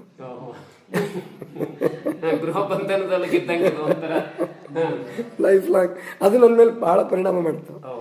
ಆಮೇಲೆ ಬಸವಣ್ಣವ್ರದ್ದು ಒಂದು ವಚನ ನನಗೆ ಅಲ್ಲಿ ಕೇಳಿಸ್ಕೊಂತ ಇದ್ದೆ, ಅಲ್ಲಿ ಕ್ಯಾಸೆಟ್ ಹಾಕ್ತಿದ್ರು. ಕಾಲಲ್ಲಿ ಕಟ್ಟಿದ ಗುಂಡು, ಕೊರಳಲ್ಲಿ ಕಟ್ಟಿದ ಬೆಂಡು, ತೇಲಲಿಯದು ಗುಂಡು, ಮುಳುಗಲಿಯದು ಬೆಂಡು, ಇಂತಪ್ಪ ಸಂಸಾರ ಶರದಿಯ ದಾಂಟಿ, ಕಾಲಾಂತಕನೇ ಕಾಯೋ ಕೊಡಲ ಸಂಗಮ ದೇವ. ಅದು ನನಗಿಷ್ಟು ಪರಿಣಾಮ ಮಾಡ್ತಲ್ಲ. ಒಬ್ಬ ಬಸವಣ್ಣನಂತ ಬಸವಣ್ಣವ್ರಿಗೇನೆ ಸಂಸಾರ ಅಂದ್ರೆ ಹಿಂಗನ್ಸಿರ್ಬೇಕಾದ್ರೆ ನನಗೆ ಇನ್ನಂಗೆ ಅನ್ನಿಸ್ಬೋದು. ಅದೊಂದಾಯ್ತು. ಇನ್ನೊಂದು ವಚನ ಅಲ್ಲಮ ಪ್ರಭುಗಳದ್ದು ಒಂದು ವಚನ ಹೇಳಿದ್ರು ಅವರು ಪ್ರವಚನದ ಮಧ್ಯೆ, ಕೊಟ್ಟ ಕುದುರೆ ನೇರಲರಿಯದೆ ಮತ್ತೊಂದು ಕುದುರೆಯ ಬಯಸುವವರು ವೀರರು ಅಲ್ಲ ಧೀರರು ಅಲ್ಲ. ಇದು ಕಾರಣ ನೆರೆ 3 ಲೋಕವೆಲ್ಲವೂ ಹಲ್ಲಣ ಹೊತ್ತುಕೊಂಡು ಬಳಲುತ್ತಾ ಇದ್ದಾರೆ. ಗುಹೇಶ್ವರ ನಿಮ್ಮ ನೆತ್ತಬಲ್ಲರು ಅಂತ ಹೇಳಿದ್ರಲ್ಲ. ಆವಾಗ ಒಂದು ಸಂಕಲ್ಪ ಮಾಡಿದೆ, ಇದು ಈ ಜನ್ಮದಲ್ಲಿ ಪರಮಾತ್ಮ ನನಗೆ ಕುರುಡು ಕುದುರೆ ಕೊಟ್ಟಿದ್ದಾನೆ. ನಾನು ಕುರುಡನಲ್ಲ, ಅರ್ಥ ಆಯ್ತು ನನಗೆ, ಕುದುರೆ ಕುರುಡು. ಆದ್ರಿಂದ ಈ ಕುದುರೆ ಇನ್ನೊಂದು ಕುದುರೆಗೆ ಜೋಡ್ ಮಾಡೋದು ಬೇಡ ಅಂತ ಸಂಕಲ್ಪ ಮಾಡಿದೆ. ಸಂಕಲ್ಪ ಮಾಡಿದೆ ಅಂತ ಅಂದ್ರೆ ಆ ಕ್ಷಣದಲ್ಲಿ ಅಷ್ಟು ಗಟ್ಟಿಯಾಗಿದ್ದೆ ಅಂತಲ್ಲ, ಅನ್ನಿಸ್ತು ಮನಸ್ಸಿಗೆ. ಆಮೇಲೆ ಇನ್ನೊಂದು, ಈ ಯೇಸು ಕ್ರಿಸ್ತ ಬೈಬಲಲ್ಲಿ ಒಂದು ಮಾತು ಹೇಳ್ತಾರೆ, ಮತ್ತೆ ಬೇರೆಯವರು ಹೇಳ್ತಾರೆ, ಹುಡುಕ್ರಿ ಸಿಗುತ್ತೆ, ಆಮೇಲೆ ಕೇಳ್ರಿ ಕೊಡ್ತಾನೆ ಅಂತ ಹೇಳ್ತಾರೆ. ಒಂದು ಮಾತು ಬರ್ತದೆ ಬೈಬಲಲ್ಲಿ. ಆವಾಗ ನಾನು ಇನ್ನೊಂದು 3 ದಿವಸ ಇತ್ತು ಪ್ರವಚನ ಮುಗಿತಾ ಇತ್ತು. ನನಗೆ ತುಂಬಾ ಕಷ್ಟ ಆಗ್ತಿತ್ತು. ದೇವರ ಇನ್ನು 3 ದಿವಸಕ್ಕೆ ಇವ್ರು ಮುಗಿಸ್ಬಿಡ್ತಾರೆ, ನಾನು ತಬ್ಲಿ ಆಗೋಗ್ತೀನಲ್ಲ. ಆವಾಗ ಒಂದು ದಿವಸ ನನ್ನಲ್ಲಿ ಒಂದು ಪ್ರಾರ್ಥನೆ ಬಂತು ನನ್ನ ಒಳಗಡೆಯಿಂದ, ದೇವರೇ ನನಗಿಂತಹ ವರ ಕೊಡು. ಏನಂದ್ರೆ ಪ್ರವಚನ ಹೇಳಾದ್ರೂ ಊಟ ಮಾಡಬೇಕು, ಇಲ್ಲ ಪ್ರವಚನ ಕೇಳಾದ್ರೂ ಊಟ ಮಾಡಬೇಕು. ಇಂತಹ ವರ ಕೊಡು ಅಂತ ನನಗೆ ಗೊತ್ತಿಲ್ದಂಗೆ ನನ್ನ ಮನಸ್ಸು ಪ್ರಾರ್ಥನೆ ಮಾಡ್ಬಿಡ್ತು. ಆ ಪ್ರಾರ್ಥನೆ ಮಾಡಿದ ಒಂದು 20 ದಿವಸದಲ್ಲೇ ನಾನು ಕೂಡಲ ಸಂಗಮದಲ್ಲಿದ್ದೆ. ಈ ಕೂಡಲ ಸಂಗಮಕ್ಕೆ ಹೋಗುವಾಗ ನಿಮ್ಗೆ ಅದು ಒಬ್ಬರೇ ಹೋದ್ರೆ ಅಥವಾ ಯಾರಾದ್ರೂ ಜೊತೆಗೆ? ಅದು ಒಂದು ತಮಾಷೆ ಪ್ರಸಂಗ. ನಾನು ಒಬ್ಬನೇ ಹೋಗಕ್ಕೆ ಡಿಸೈಡ್, ಒಬ್ರಿಗೂ ಹೇಳಿರ್ಲಿಲ್ಲ. ಯಾರಿಗಾದ್ರೂ ಒಬ್ರಿಗೆ ಸುಳಿವು ಸಿಕ್ಕಿದ್ರೆ ಬಹಳ ಗಟ್ಟಿ ನಿರ್ಧಾರ. ಇದು ಒಂದು ರೀತಿ ನಮ್ಮ ಏನು ಸಿದ್ಧಾರ್ಥ ರಾತ್ರೋರಾತ್ರಿ ಎದ್ದು ಇಡೀ ಆ ರಾಜ್ಯ ವೈಭವವನ್ನು ಬಿಟ್ಟು ಏನು ಹೊರಟ. ಅಣ್ಣನ ಮದುವೆ ದಿನ ಅಲ್ವ ಸರ್ ಗುರುಗಳ, ಅಣ್ಣನ ಮದುವೆ ಇದೆ, ಅವತ್ತೇನೆ ಮನೆ ಬಿಟ್ಟು ಹೊರಡಬೇಕು ಅಂತ ನಿರ್ಧಾರ ಮಾಡೋದು, ಇದು ಬಹಳ ಅದು ಅಸಾಮಾನ್ಯ ಪುರುಷರಿಗೆ ಮಾತ್ರ ಇದು ಸಾಧ್ಯ ಆಗ್ತದೆ. ಅವತ್ತು ನಾನು ಕೊನೆ ಭೇಟಿ ಅಂದ್ರೆ ನಿಮಗೆ ಕೇಶಮೂರ್ತಿ ಗೊತ್ತು. ಕೇಶಮೂರ್ತಿ ನನ್ಗೆ ಆತ್ಮೀಯ ಗೆಳೆಯ, ಅವನ ಜೊತೆಗೆ ಹೆಚ್ಚಿಗೆ ಹೊತ್ತು ಕಾಲ ಕಳೆದೆ. ಆಮೇಲೆ ಮಂಜಪ್ಪ ಅಂತ ಹೇಳಿ ಅವ್ರ ಜೊತೆಗೆಲ್ಲ ಕಾಲ ಕಳೆದೆ. ಅವತ್ತು ಮಧ್ಯಾಹ್ನ ಊಟ ಮಾಡಲಿಲ್ಲ ಅನ್ಸುತ್ತೆ ನನಗೆ ನೆನಪಿರಂಗೆ, ಯಾಕಂದ್ರೆ ನನ್ನ ಹತ್ರ 20 ರೂಪಾಯಿ ಹಣ ಇತ್ತು. ಆಮೇಲೆ ಪಾಸ್ ಮುಗ್ದೋಗ್ಬಿಟ್ಟಿತ್ತು ನಂದು. 5 ವರ್ಷಕ್ಕೊಂದ್ಸರಿ ಪಾಸ್ ಮಾಡಿಸ್ಬೇಕಲ್ಲ. ಇನ್ನು ನಾನು ಈ ನನ್ನಲ್ಲಿ ತುಮಲ ನಡೆದಿತ್ತಲ್ಲ, ಹೋಗ್ಬೇಕಾ ಹೋಗ್ಬಾರ್ದ, ಹಂಗಾರೆ ಹೋಗ್ಬೇಕು ಅಂದ್ರೆ ಪಾಸ್ ಏನಕ್ಕೆ ಬೇಕು ನನಗಿನ್ನು, ಆ ದೇವರೇ ಕರ್ಕೊಂಡು ಹೋಗ್ಲಿ, ನಾನು ಪಾಸ್ ಮಾಡಿಸಲ್ಲ ಅಂತೇಳಿ ಪಾಸ್ ಮುಗ್ದು 1 ತಿಂಗಳಾದ್ರೂ ಮಾಡಿಸಿರ್ಲಿಲ್ಲ, ಅಥವಾ 1 ವಾರ ಆಗಿತ್ತು ಏನೋ, ಒಟ್ಟು ಪಾಸ್ ಮುಗ್ದೋಗ್ಬಿಟ್ಟಿತ್ತು ಡೇಟು. 5 ವರ್ಷದ ಪಾಸ್ ಮಾಡಿಸ್ಕೊಳ್ಳಿಲ್ಲ. ಅವತ್ತು 8 ಗಂಟೆಗೆ 8:30 9 ಗಂಟೆಗೆ ಬಸ್ ಇತ್ತು, ಡೈರೆಕ್ಟ್ ಬಸ್ ಬೆಂಗಳೂರಿಂದ ಕೂಡಲ ಸಂಗಮ. ಬೆಂಗಳೂರಿಂದ ಹೊರಟೆ, ಅಂದ್ರೆ ಮೈಸೂರಲ್ಲಿ ಬೆಂಗಳೂರಲ್ಲಿ ಸ್ನೇಹಿತರಿಗೆ ಮದುವೆ ಬಗ್ಗೆ ಹೇಳ್ಬಿಟ್ಟು ಹೊರಟೆ ಬಿಟ್ಟೆ. ಅವತ್ತು ಬುಧವಾರ ರಾತ್ರಿ ಚೆನ್ನಾಗಿ ನೆನಪಿದೆ ನನಗೆ. ಬಸ್ ಸ್ಟ್ಯಾಂಡ್ಗೆ ಹೋದೆ, ಮೆಜೆಸ್ಟಿಕ್ ಹೋಗಿ ಬಸ್ ಇದೆ ಕೂಡಲ ಸಂಗಮದ ಬಸ್ ಅಂತ ತೋರಿಸಿದ್ರು. ಆ ಬಸ್ಸಿನ ಬಾಗಿಲು ಹಿಡ್ಕೊಂಡು ಒಂದು 5 ನಿಮಿಷ ಯೋಚನೆ ಮಾಡಿದೆ. ಆವಾಗ ಮನಸ್ಸಿಗೆ ಕೇಳಿದೆ, ನೋಡು ಇದು ನಿನ್ನ ಜೀವನದ ಬಹಳ ಮುಖ್ಯವಾದ ಕ್ಷಣ. ಬಸ್ಸಿನ ಮೇಲೆ ಹತ್ತಿದ್ರೆ ಗೊತ್ತಿಲ್ಲ, ಕೂಡಲ ಸಂಗಮಕ್ಕೆ ಹೋಗ್ತೀನಿ. ಆ ಮುಂದಿನ ಪ್ರಪಂಚ ಅನ್ನೋನ್, ಅದು ಏನಂತಾರೆ ಅದಕ್ಕೆ, ನಿಗೂಢ. ರಹಸ್ಯ ಏನು ಗೊತ್ತಿಲ್ಲ, ಯಾಕೆ ಯಾರೂ ಪರಿಚಯ ಇಲ್ಲ. ಇಲ್ಲಿ ಇದ್ರೆ ಇದು ಪರಿಚಯ ಜಗತ್ತು. ತಾಯಿ ತಂದೆ, ಅಣ್ಣ ತಮ್ಮ, ಸ್ನೇಹಿತರು, ಬಳಗ ಎಲ್ಲ ಬಿಟ್ಟು ಹೋಗ್ತಾ ಇದ್ದೀನಿ. ಏನು ಮಾಡಲಿ, ಇಲ್ಲ ಹೋಗಲೇಬೇಕು. ಏನಿದೆಯೋ ಗೊತ್ತಿಲ್ಲ. ದೇವರನ್ನ ತಿಳ್ಕೊಳ್ಳೋದಕ್ಕಾಗಿ ಅಥವಾ ನನ್ನ ಜೀವನವನ್ನು ಸುಂದರ ಮಾಡ್ಕೊಳ್ಳೋದಕ್ಕಾಗಿ, ಒಂದು ಕ್ರಮಗೊಳಿಸ್ಕೊಳ್ಳೋದಕ್ಕಾಗಿ ನಾನು ಬಿಡಲೇಬೇಕು ಈ ಪ್ರಪಂಚನ. ಮತ್ತು ನನಗೆ ವಿರುದ್ಧವಾಗಿ ನಡೆದಿದೆ ಘಟನೆಗಳು. ನಮ್ಮ ಅಣ್ಣ ಅವನು ವಿರುದ್ಧವಾಗಿ ನಡ್ಕೊಂಡಿದ್ದಾನೆ. ಆಮೇಲೆ ಅವಾಗ ಈ ಪರಿಸರದ ಬಗ್ಗೆ ತುಂಬ ಕಾಳಜಿ ಇತ್ತು ನನಗೆ. ದೇಶ ಹಾಳಾಗೋಗ್ತಾ ಇದೆ. ಆಮೇಲೆ ರಾಜಕೀಯ ಸ್ಥಿತ್ಯಂತರಗಳು ಅದು ಕೂಡ ಯೋಚನೆ ಮಾಡ್ತಿದ್ದೆ. ಇದೆಲ್ಲ ಇದೆ, ಏನ್ ಚೆನ್ನಾಗಿಲ್ಲ ಜಗತ್ತು, ಬೇಡ ಹೋಗ್ಬಿಡೋಣ. ಹತ್ಬಿಟ್ಟೆ ಬಸ್ಸು. ಹತ್ತಿ ಪೂರ ಹಿಂದಿನ ಸೀಟಲ್ಲಿ ಕುತ್ಕೊಂಡೆ. ರಶ್ ಇತ್ತು, ಹಿಂದಿನ ಸೀಟಲ್ಲಿ ಕುತ್ಕೊಂಡೆ. ಆಮೇಲೆ ಕಂಡಕ್ಟರ್ ಎಲ್ಲ ಟಿಕೆಟ್ ಕೊಟ್ಕೊಂತ ಬಂದ. ಏನಪ್ಪ ನಿಂದ ಒಂದು ಪಾಸ್ ತೋರಿಸ್ದೆ. ಪಾಸ್ ನೋಡ್ದ, ಮುಗ್ದೋಗಿದ್ದೆಲ್ಲೋ, ಇಳಿ ಕೆಳಗೆ ಅಂತ. ಇಲ್ಲ ಕಂಡಕ್ಟ್ರೆ, ನಾನು ಕೂಡಲ ಸಂಗಮಕ್ಕೆ ಹೋಗ್ಲೇಬೇಕು, ನಾನು ಕರ್ಕೊಂಡೋಗಿನಿ. ಹೇಯ್, ಕರ್ಕೊಂಡೋಗಕ್ಕಾಗಲ್ಲ, ಇಳಿ ಸುಮ್ಮನೆ ಅಂದ್ಬಿಟ್ಟು ರೇಗ್ಬಿಟ್ಟು ಕೆಳಗಡೆ ಇಳಿದು ಹೊಟ್ಟೋದ. ಅಂದ್ರೆ ಎಂಟ್ರಿ ಮಾಡಿಸ್ಬೇಕಾಗಿತ್ತು. ಎಂಟ್ರಿ ಮಾಡಿಸಕ್ಕೆ ಅಂತ ಹೋದ. ಆಮೇಲೆ ಎಂಟ್ರಿ ಮಾಡಿಸ್ಕೊಂಡು ಬರುವಾಗ ನನ್ನ ಅದೃಷ್ಟ ಚೆನ್ನಾಗಿತ್ತು.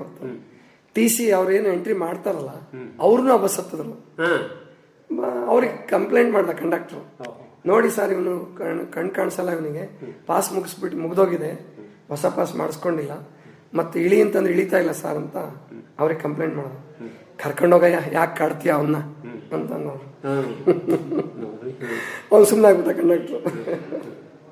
ಹೋದೆ. ಆಮೇಲೆ ನಾನು ಸುಮಾರು ಮುಂದೆ ಪಾಸೇ ಮಾಡಿಸ್ಲಿಲ್ಲ.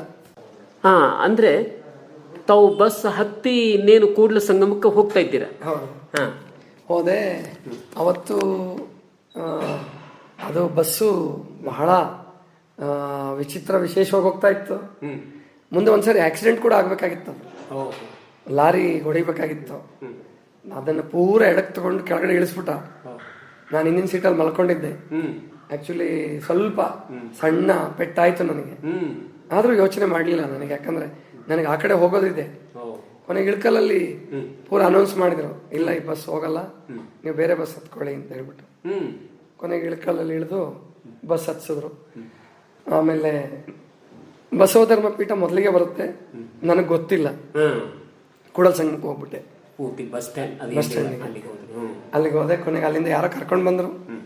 ಕರ್ಕೊಂಡು ಬಂದು ಬಸವಧರ್ಮ ಪೀಠಕ್ಕೆ ಬಿಟ್ರು. ನಡುವೆ ಊಟ ಮತ್ತೊಂದು ಏನಿಲ್ಲ. ಆವತ್ತು ಮಧ್ಯಾಹ್ನ ಊಟ ಮಾಡಿರ್ಲಿಲ್ಲ. ರಾತ್ರಿ ಒಂದ್ ಕಡೆ ಬಸ್ ನಿಲ್ಲಿಸಿದಾಗ ಒಂದು ಎಳ್ನೀರು ಕುಡ್ದೆ. ಅದೊಂದು ಆವತ್ತಿನ ಕಾಲಕ್ಕೆ 8 ರೂಪಾಯಿನ ಇತ್ತು. ಅದು 7-8 ರೂಪಾಯಿ ಇತ್ತು. ಕುಡ್ದೆ. ಇನ್ನೊಂದು 10-12 ರೂಪಾಯಿ ಅಷ್ಟೇ ಚಿಲ್ಲರೆ ಉಳಿದಿತ್ತು ನನ್ನ ಹತ್ರ, ಅಷ್ಟೇ. ಆಮೇಲೆ ಬಂದೆ. ಇಲ್ಲಿ ಬಂದ್ರೆ ಏನಾಗಿದೆ, ಅಲ್ಲಿ ಅವತ್ತು ಮದುವೆ, ಅಲ್ಲಿ ಬಸವಧರ್ಮ ಪೀಠದಲ್ಲಿ ಮದುವೆ ಇಟ್ಕೊಂಡಿದ್ರು. ಮಾತೆಮಾದಿಯವರಿಗೆ ಜನ, ಮದುವೆ ಜನ ಬರೋದು, ದರ್ಶನ ಮಾಡೋದು ಇದೆಲ್ಲ ಆಗಿ ಅವರಿಗೆ ಯಾರನ್ನೂ ಬಿಡಬೇಡಿ ಒಳಗಡೆ, ತೊಂದರೆ ಕೊಡ್ತಾರೆ ಜನ ಅಂತ ಹೇಳ್ಬಿಟ್ಟು ಅವ್ರ ಒಳಗಡೆ ಕೂತಿದ್ರು. ಆಮೇಲೆ ನಾನು ಹೋಗಿ ಕುತ್ಕೊಂಡೆ ಅಲ್ಲಿ ಹೊರಗಡೆ. ಕೆಳಗಡೆ ಅವ್ರ ಮೇಲಿರ್ತಿದ್ರು. ಒಬ್ಬ ಡ್ರೈವರ್ ಅಲ್ಲಿ ಸಂಗಣ್ಣ ಅಂತ ಹೇಳಿ ಹಾಸನದಲ್ಲಿ ನನಗೆ ಪರಿಚಯ ಆಗಿದ್ದ. ಅವನೇ ಸಿಕ್ಕ. ಕೊನೆಗೆ ನಾನು ಹೇಳ್ದೆ, ಹಿಂಗೆ ಬಂದಿದ್ದೀನಪ್ಪ. ಹೋಗಿ ಅವನು ಹೇಳಿದ್ದಾನೆ, ಮತ್ತಾಜಿ ಹಾಸನದಿಂದ ಒಬ್ಬರು ಬ್ಲೈಂಡ್ ಬಂದಿದ್ದಾರೆ, ನಿಮ್ಮನ್ನ ದರ್ಶನ ಮಾಡ್ಬೇಕಂತ. ಅವರು ಸಿಟ್ಟಲ್ಲಿ, ಬ್ಲೈಂಡ್ ಏನ್ ದರ್ಶನ ಮಾಡ್ತಾರೋ, ಸಾಕಾಗಿದೆ ಸುಮ್ಮನೆ. ಇಲ್ಲ ಮಾತಾಜಿ, ಅವರು ಅಷ್ಟು ದೂರದಿಂದ ಬಂದಿದ್ದಾರೆ, ಕರ್ಕೊಂಬರ್ತೀನಿ ಅಂತ ಅವ್ರು ಹೆಂಗ ಗುರುಗಳನ್ನ ಒಪ್ಸಿದಾನೆ. ಗುರುಗಳು ಬಂದ್ರು ಮೇಲ್ಗಡೆ, ಅಂದ್ರೆ ಹೊರಗಡೆ ಅಲ್ಲಿ ಕರ್ಕೊಂಡೋದ್ರು. ನಮಸ್ಕಾರ ಮಾಡಿದೆ, ಕೂತ್ಕೊಂಡೆ. ಎಲ್ಲ ಕತೆ ಕೇಳಿದ್ರು. ಹೇಳ್ದೆ, ಅಪ್ಪಾಜಿಯವ್ರ ಲಿಂಗಾನಂದ ಸ್ವಾಮಿಗಳ ಪ್ರವಚನ ಕೇಳಿದ್ದು, ಲಿಂಗ ದೀಕ್ಷೆ ಯಾಕೆ ತಗೊಳ್ಳಿಲ್ಲ ಎಲ್ಲ ಹೇಳಿದೆ. ಒಂದು ಡೌಟ್ ಏನಿತ್ತು ನನಗೆ ಅಂದ್ರೆ, ಟೀಚರ್ ಇದ್ನಲ್ಲ, ಆಮೇಲೆ ಅಪ್ರೂವಲ್ ಆಗ್ಬಿಟ್ಟಿತ್ತು, ಪೋಸ್ಟ್ ಗೌರ್ಮೆಂಟ್ ಅಪ್ರೂವಲ್ ಆಗಿತ್ತು. ಇಂಥದ್ರಲ್ಲಿ ಮಾತಾಜಿ ನಾನು ಇಟ್ಕೊಳ್ಳಲ್ಲ ಅಂತ ಕಾಣುತ್ತೆ, ಹೋಗಿ ಲಿಂಗ ದೀಕ್ಷೆ ಮಾಡ್ಬಿಟ್ಟು ತಗೊಂಡು ಹೊರಟೋಗಿ ಅಂತ ಹೇಳ್ತಾರೆ ಅನ್ಕೊಂಡೆ. ಅವ್ರು ಹಂಗನ್ನಿಲ್ಲ. ಇಲ್ಲ ರೀ, ಯಾರು ಬೇಕಾದ್ರೂ ಟೀಚರ್ ಆಗ್ಬೋದು, ಟೀಚರ್ ಆಗಕ್ಕೆ ಬೇಕಾದಷ್ಟು ಜನ ಇದ್ದಾರೆ. ಸ್ವಾಮೀಜಿ ಆಗ್ತೀನಿ ಅಂತ ಯಾರು ಬರ್ತಾರೆ? ನೀವು ಬಂದಿದ್ದೀರಲ್ಲ, ಇದು ಬಹಳ ದೊಡ್ಡದು, ನೀವಿರಿ, ನಾನು ಮುಂದೆ ಎಲ್ಲ ವ್ಯವಸ್ಥೆ ಮಾಡ್ತೀನಿ ಅಂದರು. ಒಂದು ಡೌಟ್ ಇತ್ತು ನನಗೆ, ಮಾತಾಜಿ ನಾನು ಪ್ರವಚನಕಾರ ಆಗಬೇಕು ಅಂತೀನಿ, ಭಾಷಣ ಮಾಡ್ಬೇಕಂತೀನಿ. ನನ್ನ ಭಾಷಣ ಜನ ಕೇಳ್ತಾರ? ಯಾಕೆಂದ್ರೆ ನಾನು ಆ್ಯಕ್ಷನ್ ಮಾಡಲ್ಲ, ಸುಮ್ಮನೆ ಭಾಷಣ ಮಾಡ್ತಿರ್ತೀನಿ. ಯಾಕೆ ಕೇಳಲ್ಲ ರೀ? ಕೇಳ್ತಾರೆ. ನೀವು ಉಳ್ಕೊಳ್ಳಿ ಅಂಥೇಳಿ ಅವತ್ತು ಅವರು ಎಲ್ರಿಗೂ ಪ್ರಾರ್ಥನೆ ಮಾಡಿಸ್ತಿರ್ಲಿಲ್ಲ. ಅವತ್ತೆಲ್ರಿಗೂ ಕರೆದ್ರು. ಅವತ್ತು ರಾತ್ರಿ ಎಲ್ರಿಗೂ ನನ್ನ ಪರಿಚಯ ಮಾಡಿಸಿ, ಈ ಥರ ಬಂದಿದ್ದಾರೆ ಟೀಚರ್ ಆಗಿದ್ದವ್ರು ಇವರು ಅಂಥೇಳಿ ಎಲ್ರಿಗೂ ಪರಿಚಯ ಮಾಡಿಕೊಟ್ರು. ಅವತ್ತು ಮರುದಿವಸದಿಂದಾನೆ ಪ್ರಾರ್ಥನೆ ಶುರು ಮಾಡಿಕೊಂಡೆ ನಾನು. ಅಲ್ಲಿ ಧ್ಯಾನ ಮಂಟಪ ಅಂತ ಇತ್ತು. ಆಮೇಲೆ ಅಕ್ಕನ ಪ್ರವಚನ ಅಂತ ಹೇಳಿ ಅದನ್ನು ಪ್ರವಚನ ಮಾಡಲಿಕ್ಕೂ ಹಚ್ಚಿದ್ರು ನನಗೆ. ಒಂದೇ ಒಂದು ವಾರದಲ್ಲಿ ದೀಕ್ಷೆನೂ ಆಯಿತು. ನಾನು ಗುರುವಾರ ಬಂದಿದ್ದೀನಿ, 3 ದಿವಸಕ್ಕೆ. ಶನಿವಾರ ದೀಕ್ಷೆ ಆಯಿತು, ಭಾನುವಾರ ನಾನು ರಿಸೈನ್ ಲೆಟ್ರ್ ಬರೆದೇ ಬಿಟ್ಟೆ, ರಾಜೀನಾಮೆ ಪತ್ರ ಬರೆದು. ಆಮೇಲೆ ಮನೆಗೊಂದು ಲೆಟ್ರ್ ಬರೆದೆ, ಹಿಂಗೆ ನಾನು ಕೂಡಲ ಸಂಘಕ್ಕೆ ಬಂದಿದ್ದೀನಿ, ನಾನು ಹುಡ್ಕಾಡಬೇಡಿ, ನಾನು ಈ ಥರ ಬಸವಣ್ಣನ ಮಾರ್ಗದಲ್ಲಿ ನಡೀತೀನಿ ಎಲ್ಲ ಬರೆದೆ. ಅದು ಲೆಟ್ರ್ ಹೋಗೋತ್ತಿಗೆ 8 ದಿವಸ ಆಗೋಗಿದೆ. ಈಗಿನಂತೆ ಏನು ಏನೂ ಇರಲಿಲ್ಲ. ಆಮೇಲೆ ಅದು ನಾನು ಬರ್ದಿರೋದು ಕೂಡಲ ಸಂಘದಿಂದ, ಪೋಸ್ಟ್ ಆಗಿರೋದು ಬಾಗಲಕೋಟೆಯಿಂದ. ಅವ್ರಿಗೆ ಭಯ ಶುರುವಾಗಿದೆ, ಇಲ್ಲ ಏನೋ ಆಗಿದೆ ಅವನಿಗೆ ಅಂತ ಹೇಳಿ ಎಲ್ಲ ಭಯಪಟ್ಟು ದುಃಖ ಮಾಡಿ ಕೊನೆಗೆ ಬಂದರು ಕರೆಯೋಕ್ಕೆ. ಮೊದಲು ಅಣ್ಣ ಬಂದರು, ಚಿಕ್ಕಪ್ಪ ಬಂದರು, ಆಮೇಲೆ ತಂದೆ ಮಾವ ಬಂದರು. ಯಾರಿಗೂ ಉತ್ತರ ಕೊಟ್ಟು ಕಳಿಸ್ದೆ, ಬರಲ್ಲ ಅಂತೇಳಿ. ಕೊನೆಗೆ ಮಾತಾಜಿಯವರು 2 ತಿಂಗಳಿಗೆ ಜಂಗಮ ದೀಕ್ಷೆ ಕೊಟ್ಬಿಟ್ರು. ಹೌದು, ಅಂದ್ರೆ ಕೆಲವರಿಗೆಲ್ಲ 3 ವರ್ಷ 4 ವರ್ಷ ಪರೀಕ್ಷೆ 5-6 ವರ್ಷ ಆದ್ರೂ ಕೊಟ್ಟಿರಲ್ಲ. ನನಗೆ 2 ತಿಂಗಳಿಗೆ. ನನಗೆ ಹೆಸರು ಚೇಂಜ್ ಮಾಡಿದ್ದೆ ಗೊತ್ತಿಲ್ಲ. ನಂದು ಆ್ಯಕ್ಚುಲಿ ಪುಟ್ ಬಸಪ್ಪ ಅಂತ ಇತ್ತು. ಆಮೇಲೆ ನಾನು ಹೋದ ಒಂದು 8 ದಿವಸಕ್ಕೆ ಅಲ್ಲಿ ಒಂದು ಹುಣ್ಣಿಮೆ ಕಾರ್ಯಕ್ರಮ ಇಟ್ಕೊಂಡಿದ್ರು. ಇನ್ವಿಟೇಷನ್ ಪ್ರಿಂಟ್ ಮಾಡಿದ್ರು ಅದರಲ್ಲಿ. ಬಸವಾನಂದ ಸ್ವಾಮಿಗಳು ಬಸವಧರ್ಮ ಪೀಠ ಅಂತ ಪ್ರಿಂಟ್ ಮಾಡಿಬಿಟ್ಟಿದ್ದಾರೆ. ನನಗೆ ಯಾರು ಇವರು ಬಸವಾನಂದ ಸ್ವಾಮಿಗಳು ಅಂತ ನನಗೆ ಗೊತ್ತಿಲ್ಲ. ಆಮೇಲೆ ಅದೇ ಕಾರ್ಯಕ್ರಮದ ದಿವಸ ಬೆಂಗಳೂರಿಂದ ಒಬ್ಬ ಬಸವರಾಜ್ ಅಂತ ಬಂದರು. ಇವ್ರು ಇರ್ಬೋದೇನೋ, ಅವರೇ ಬಸವಾನಂದರು ಇರ್ಬೋದು, ಸುಮ್ಮನೆ ಕೂತಿದ್ದೆ ನಾನು. ಆಮೇಲೆ ಕಾರ್ಯಕ್ರಮ ಶುರುವಾಯಿತು, ನಾನು ಕೆಳಗಡೆ ಕೂತಿದ್ದೆ. ಆಮೇಲೆ ಈಗ ಬಸವಾನಂದ ಸ್ವಾಮಿಗಳಿಂದ ಭಾಷಣ ಅಂತ ಹೇಳಿದ್ರು. ಅದು ನಾನು ಎದ್ದೇ ಇಲ್ಲ. ಆಮೇಲೆ ಒಬ್ರು ಕೈ ಹಿಡಿದು ಎಬ್ಬಿಸಿದ್ರು, ನೀವೇ ಅಂತೆ, ನೀವು ಬರ್ಬೇಕಂತೆ. ಯಾರು ಹೇಳಿದ್ರು? ಮಾತಾಜಿ ಕರಿತಿದ್ದಾರೆ ಬರ್ರಿ ಅಂದ್ರು. ನನಗೆ ಅಲ್ಲಿವರೆಗೂ ಗೊತ್ತೇ ಇಲ್ಲ. ಹೋದೆ, 20 ನಿಮಿಷ ಭಾಷಣ ಮಾಡಿದೆ ಅವತ್ತು. ಮಾತಾಜಿಗೆ ಇಷ್ಟು ಸಂತೋಷ ಆಯಿತು. ಅವ್ರು ಹೇಳಿದ್ರು, ದಿಸ್ ಈಸ್ ಡೆವಲಪ್ಡ್ ಸೋಲ್ ಅಂತ ಹೇಳಿದ್ರು. ಆಮೇಲೆ ಮರುದಿವ್ಸನೇ ಆವಾಗ ದೀಕ್ಷೆ ಪ್ರಕಟಿಸಿದ್ರು. ಇಲ್ಲ, ನನಗೆ ಬಸವ ಪಂಚಮಿ ಶ್ರಾವಣದಲ್ಲಿ ಅವಾಗ ದೀಕ್ಷೆ ತಗೊಳ್ಳಿ. ಬೇಡ ಮಾತಾಜಿ, ಇನ್ನೊಂದು 2 ವರ್ಷ ನಾನು ಸಾಧನೆ ಮಾಡ್ತೀನಿ ಹಿಂದೆ. ಇಲ್ಲ, ನೀವು ದೀಕ್ಷೆ ತಗೊಂಡೇ ಸಾಧನೆ ಮಾಡಿ ಅಂದರು. ದೀಕ್ಷೆ ಕೊಟ್ಟರು ಕೂಡ ಮತ್ತೆ ಅಲ್ಲಿ ಬಂಡಾಯನೇ ಶುರುವಾಯಿತು. 6 ತಿಂಗಳಲ್ಲಿ ನನಗೆ ಅಲ್ಲಿ ಯಾಕೋ ಹಿಡಿಸ್ಲಿಲ್ಲ. ಆದರೂ 2 ವರ್ಷ ಆಯಿತು ಬಿಡೋದಕ್ಕೆ. ಯಾಕೆ ಎಲ್ಲಿಗೆ ಹೋಗ್ಬೇಕು ಗೊತ್ತಿಲ್ಲ. 2 ವರ್ಷ ಇದ್ದೆ. ಇನ್ನು 23 ತಿಂಗಳಿಗೆ ಕೂಡಲ ಸಂಗಮ ಬಿಟ್ಟು ಧಾರವಾಡದಲ್ಲಿ ಒಬ್ಬರು ಅಜ್ಜಿ ಆಶ್ರಮ ಮಾಡಿದ್ರು ನಾವು ಹಳ್ಳಿನಲ್ಲಿ, ಅಲ್ಲಿಗೆ ಬಂದೆ. ಈ ನೀವು ಕೂಡಲ ಸಂಗಮ ಬಿಡುವಾಗ ನಿಮ್ಮನ್ನು ಕಾಪಾಡಿ ದೀಕ್ಷೆ ಕೊಟ್ಟು ಇಷ್ಟೆಲ್ಲ ಮಾಡಿರೋ ಮಾತೆ ಮಹಾದೇವಿ ತಾಯಿಯವರ ಪ್ರತಿಕ್ರಿಯೆ? ಅದು ನಾನು ಮೊದಲು ಅಂದರೆ ಅಲ್ಲಿ ಯಾಕೋ ವ್ಯವಸ್ಥೆ ನನಗೆ ಸರಿ ಕಾಣಲಿಲ್ಲ.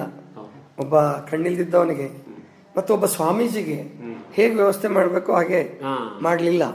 ಎಲ್ಲೋ ಒಂದ್ ಕಡೆ ಸ್ವಾಭಿಮಾನಕ್ಕೆ ಸ್ವಲ್ಪ ಪೆಟ್ಟು ಬೀಳ್ತು.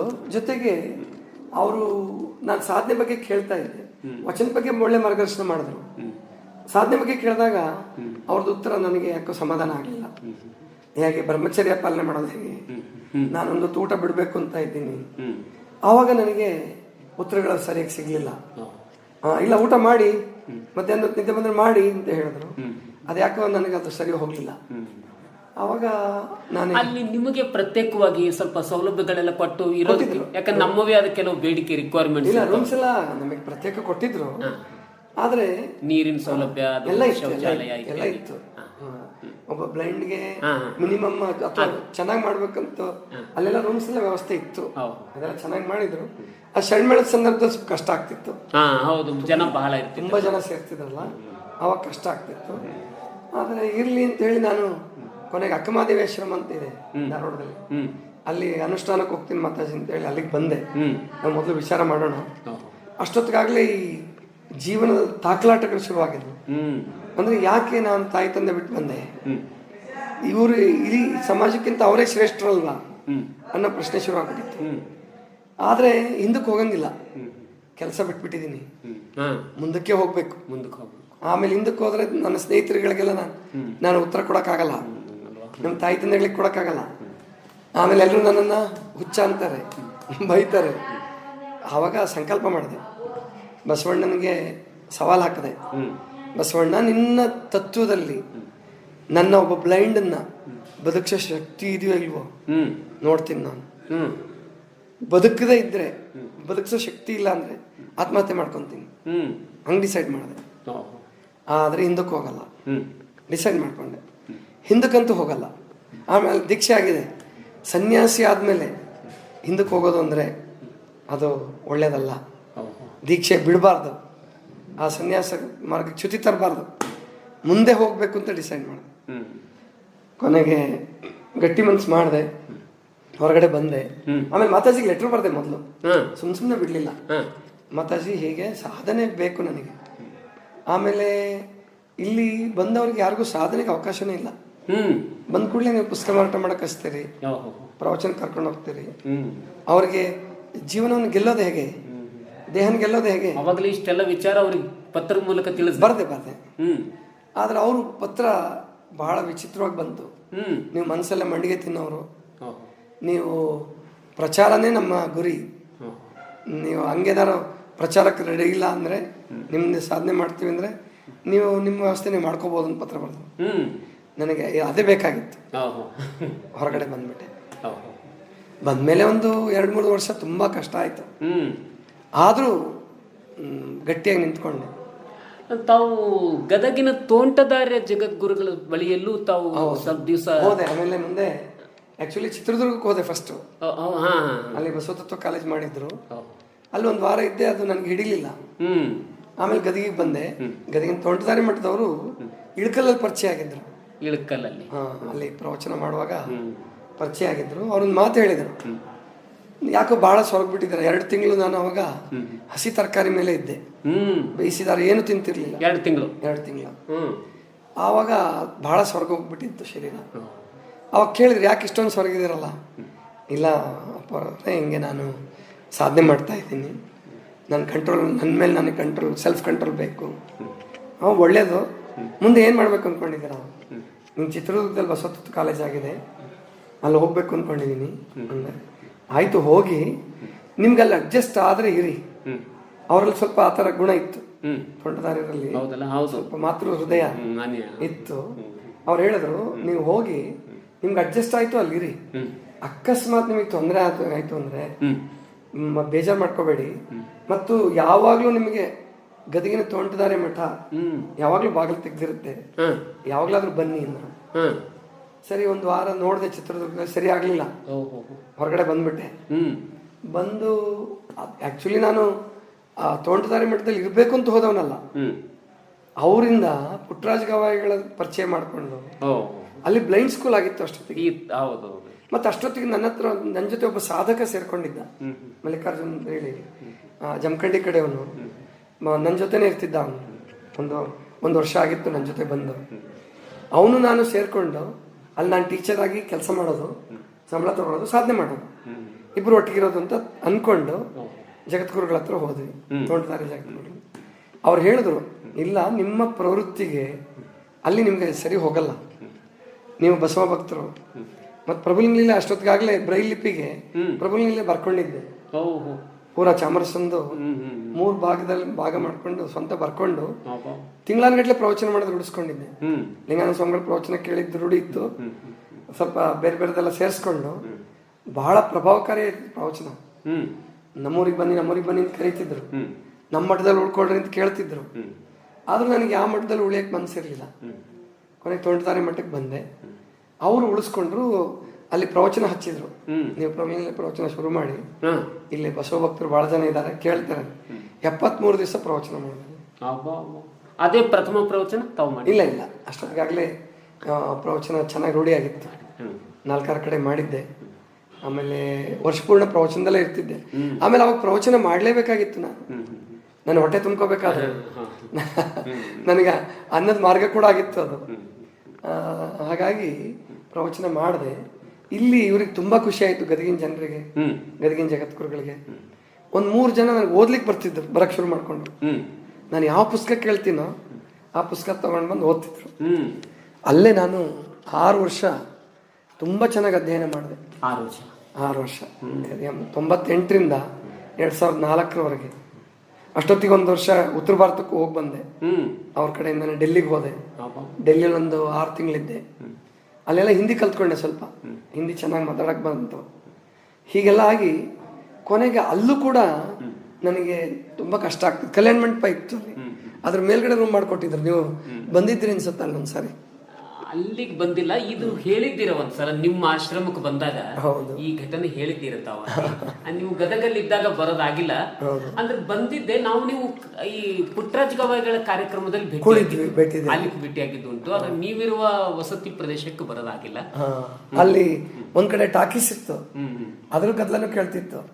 ಇನ್ನೊಂದ್ ಕಡೆ ಕೆಳಗಡೆ ಮದ್ವೆಗಳು ನಡೆದ್ರೆ ನನಗೆ ತುಂಬಾ ಕಷ್ಟ ಆಗ್ತಿತ್ತು, ಗಲಾಟೆ ಬೇಡ ಆಗ್ತಿತ್ತು.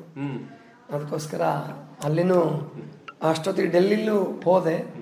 ಆ ಡೆಲ್ಲಿಲಿರುವಾಗಂತೂ ನನಗೆ ಅನ್ನಿಸ್ತು ಆಧುನಿಕತೆಯ ನರಕ ಯಾತನೆ ಅರ್ಥ ಆಯ್ತು.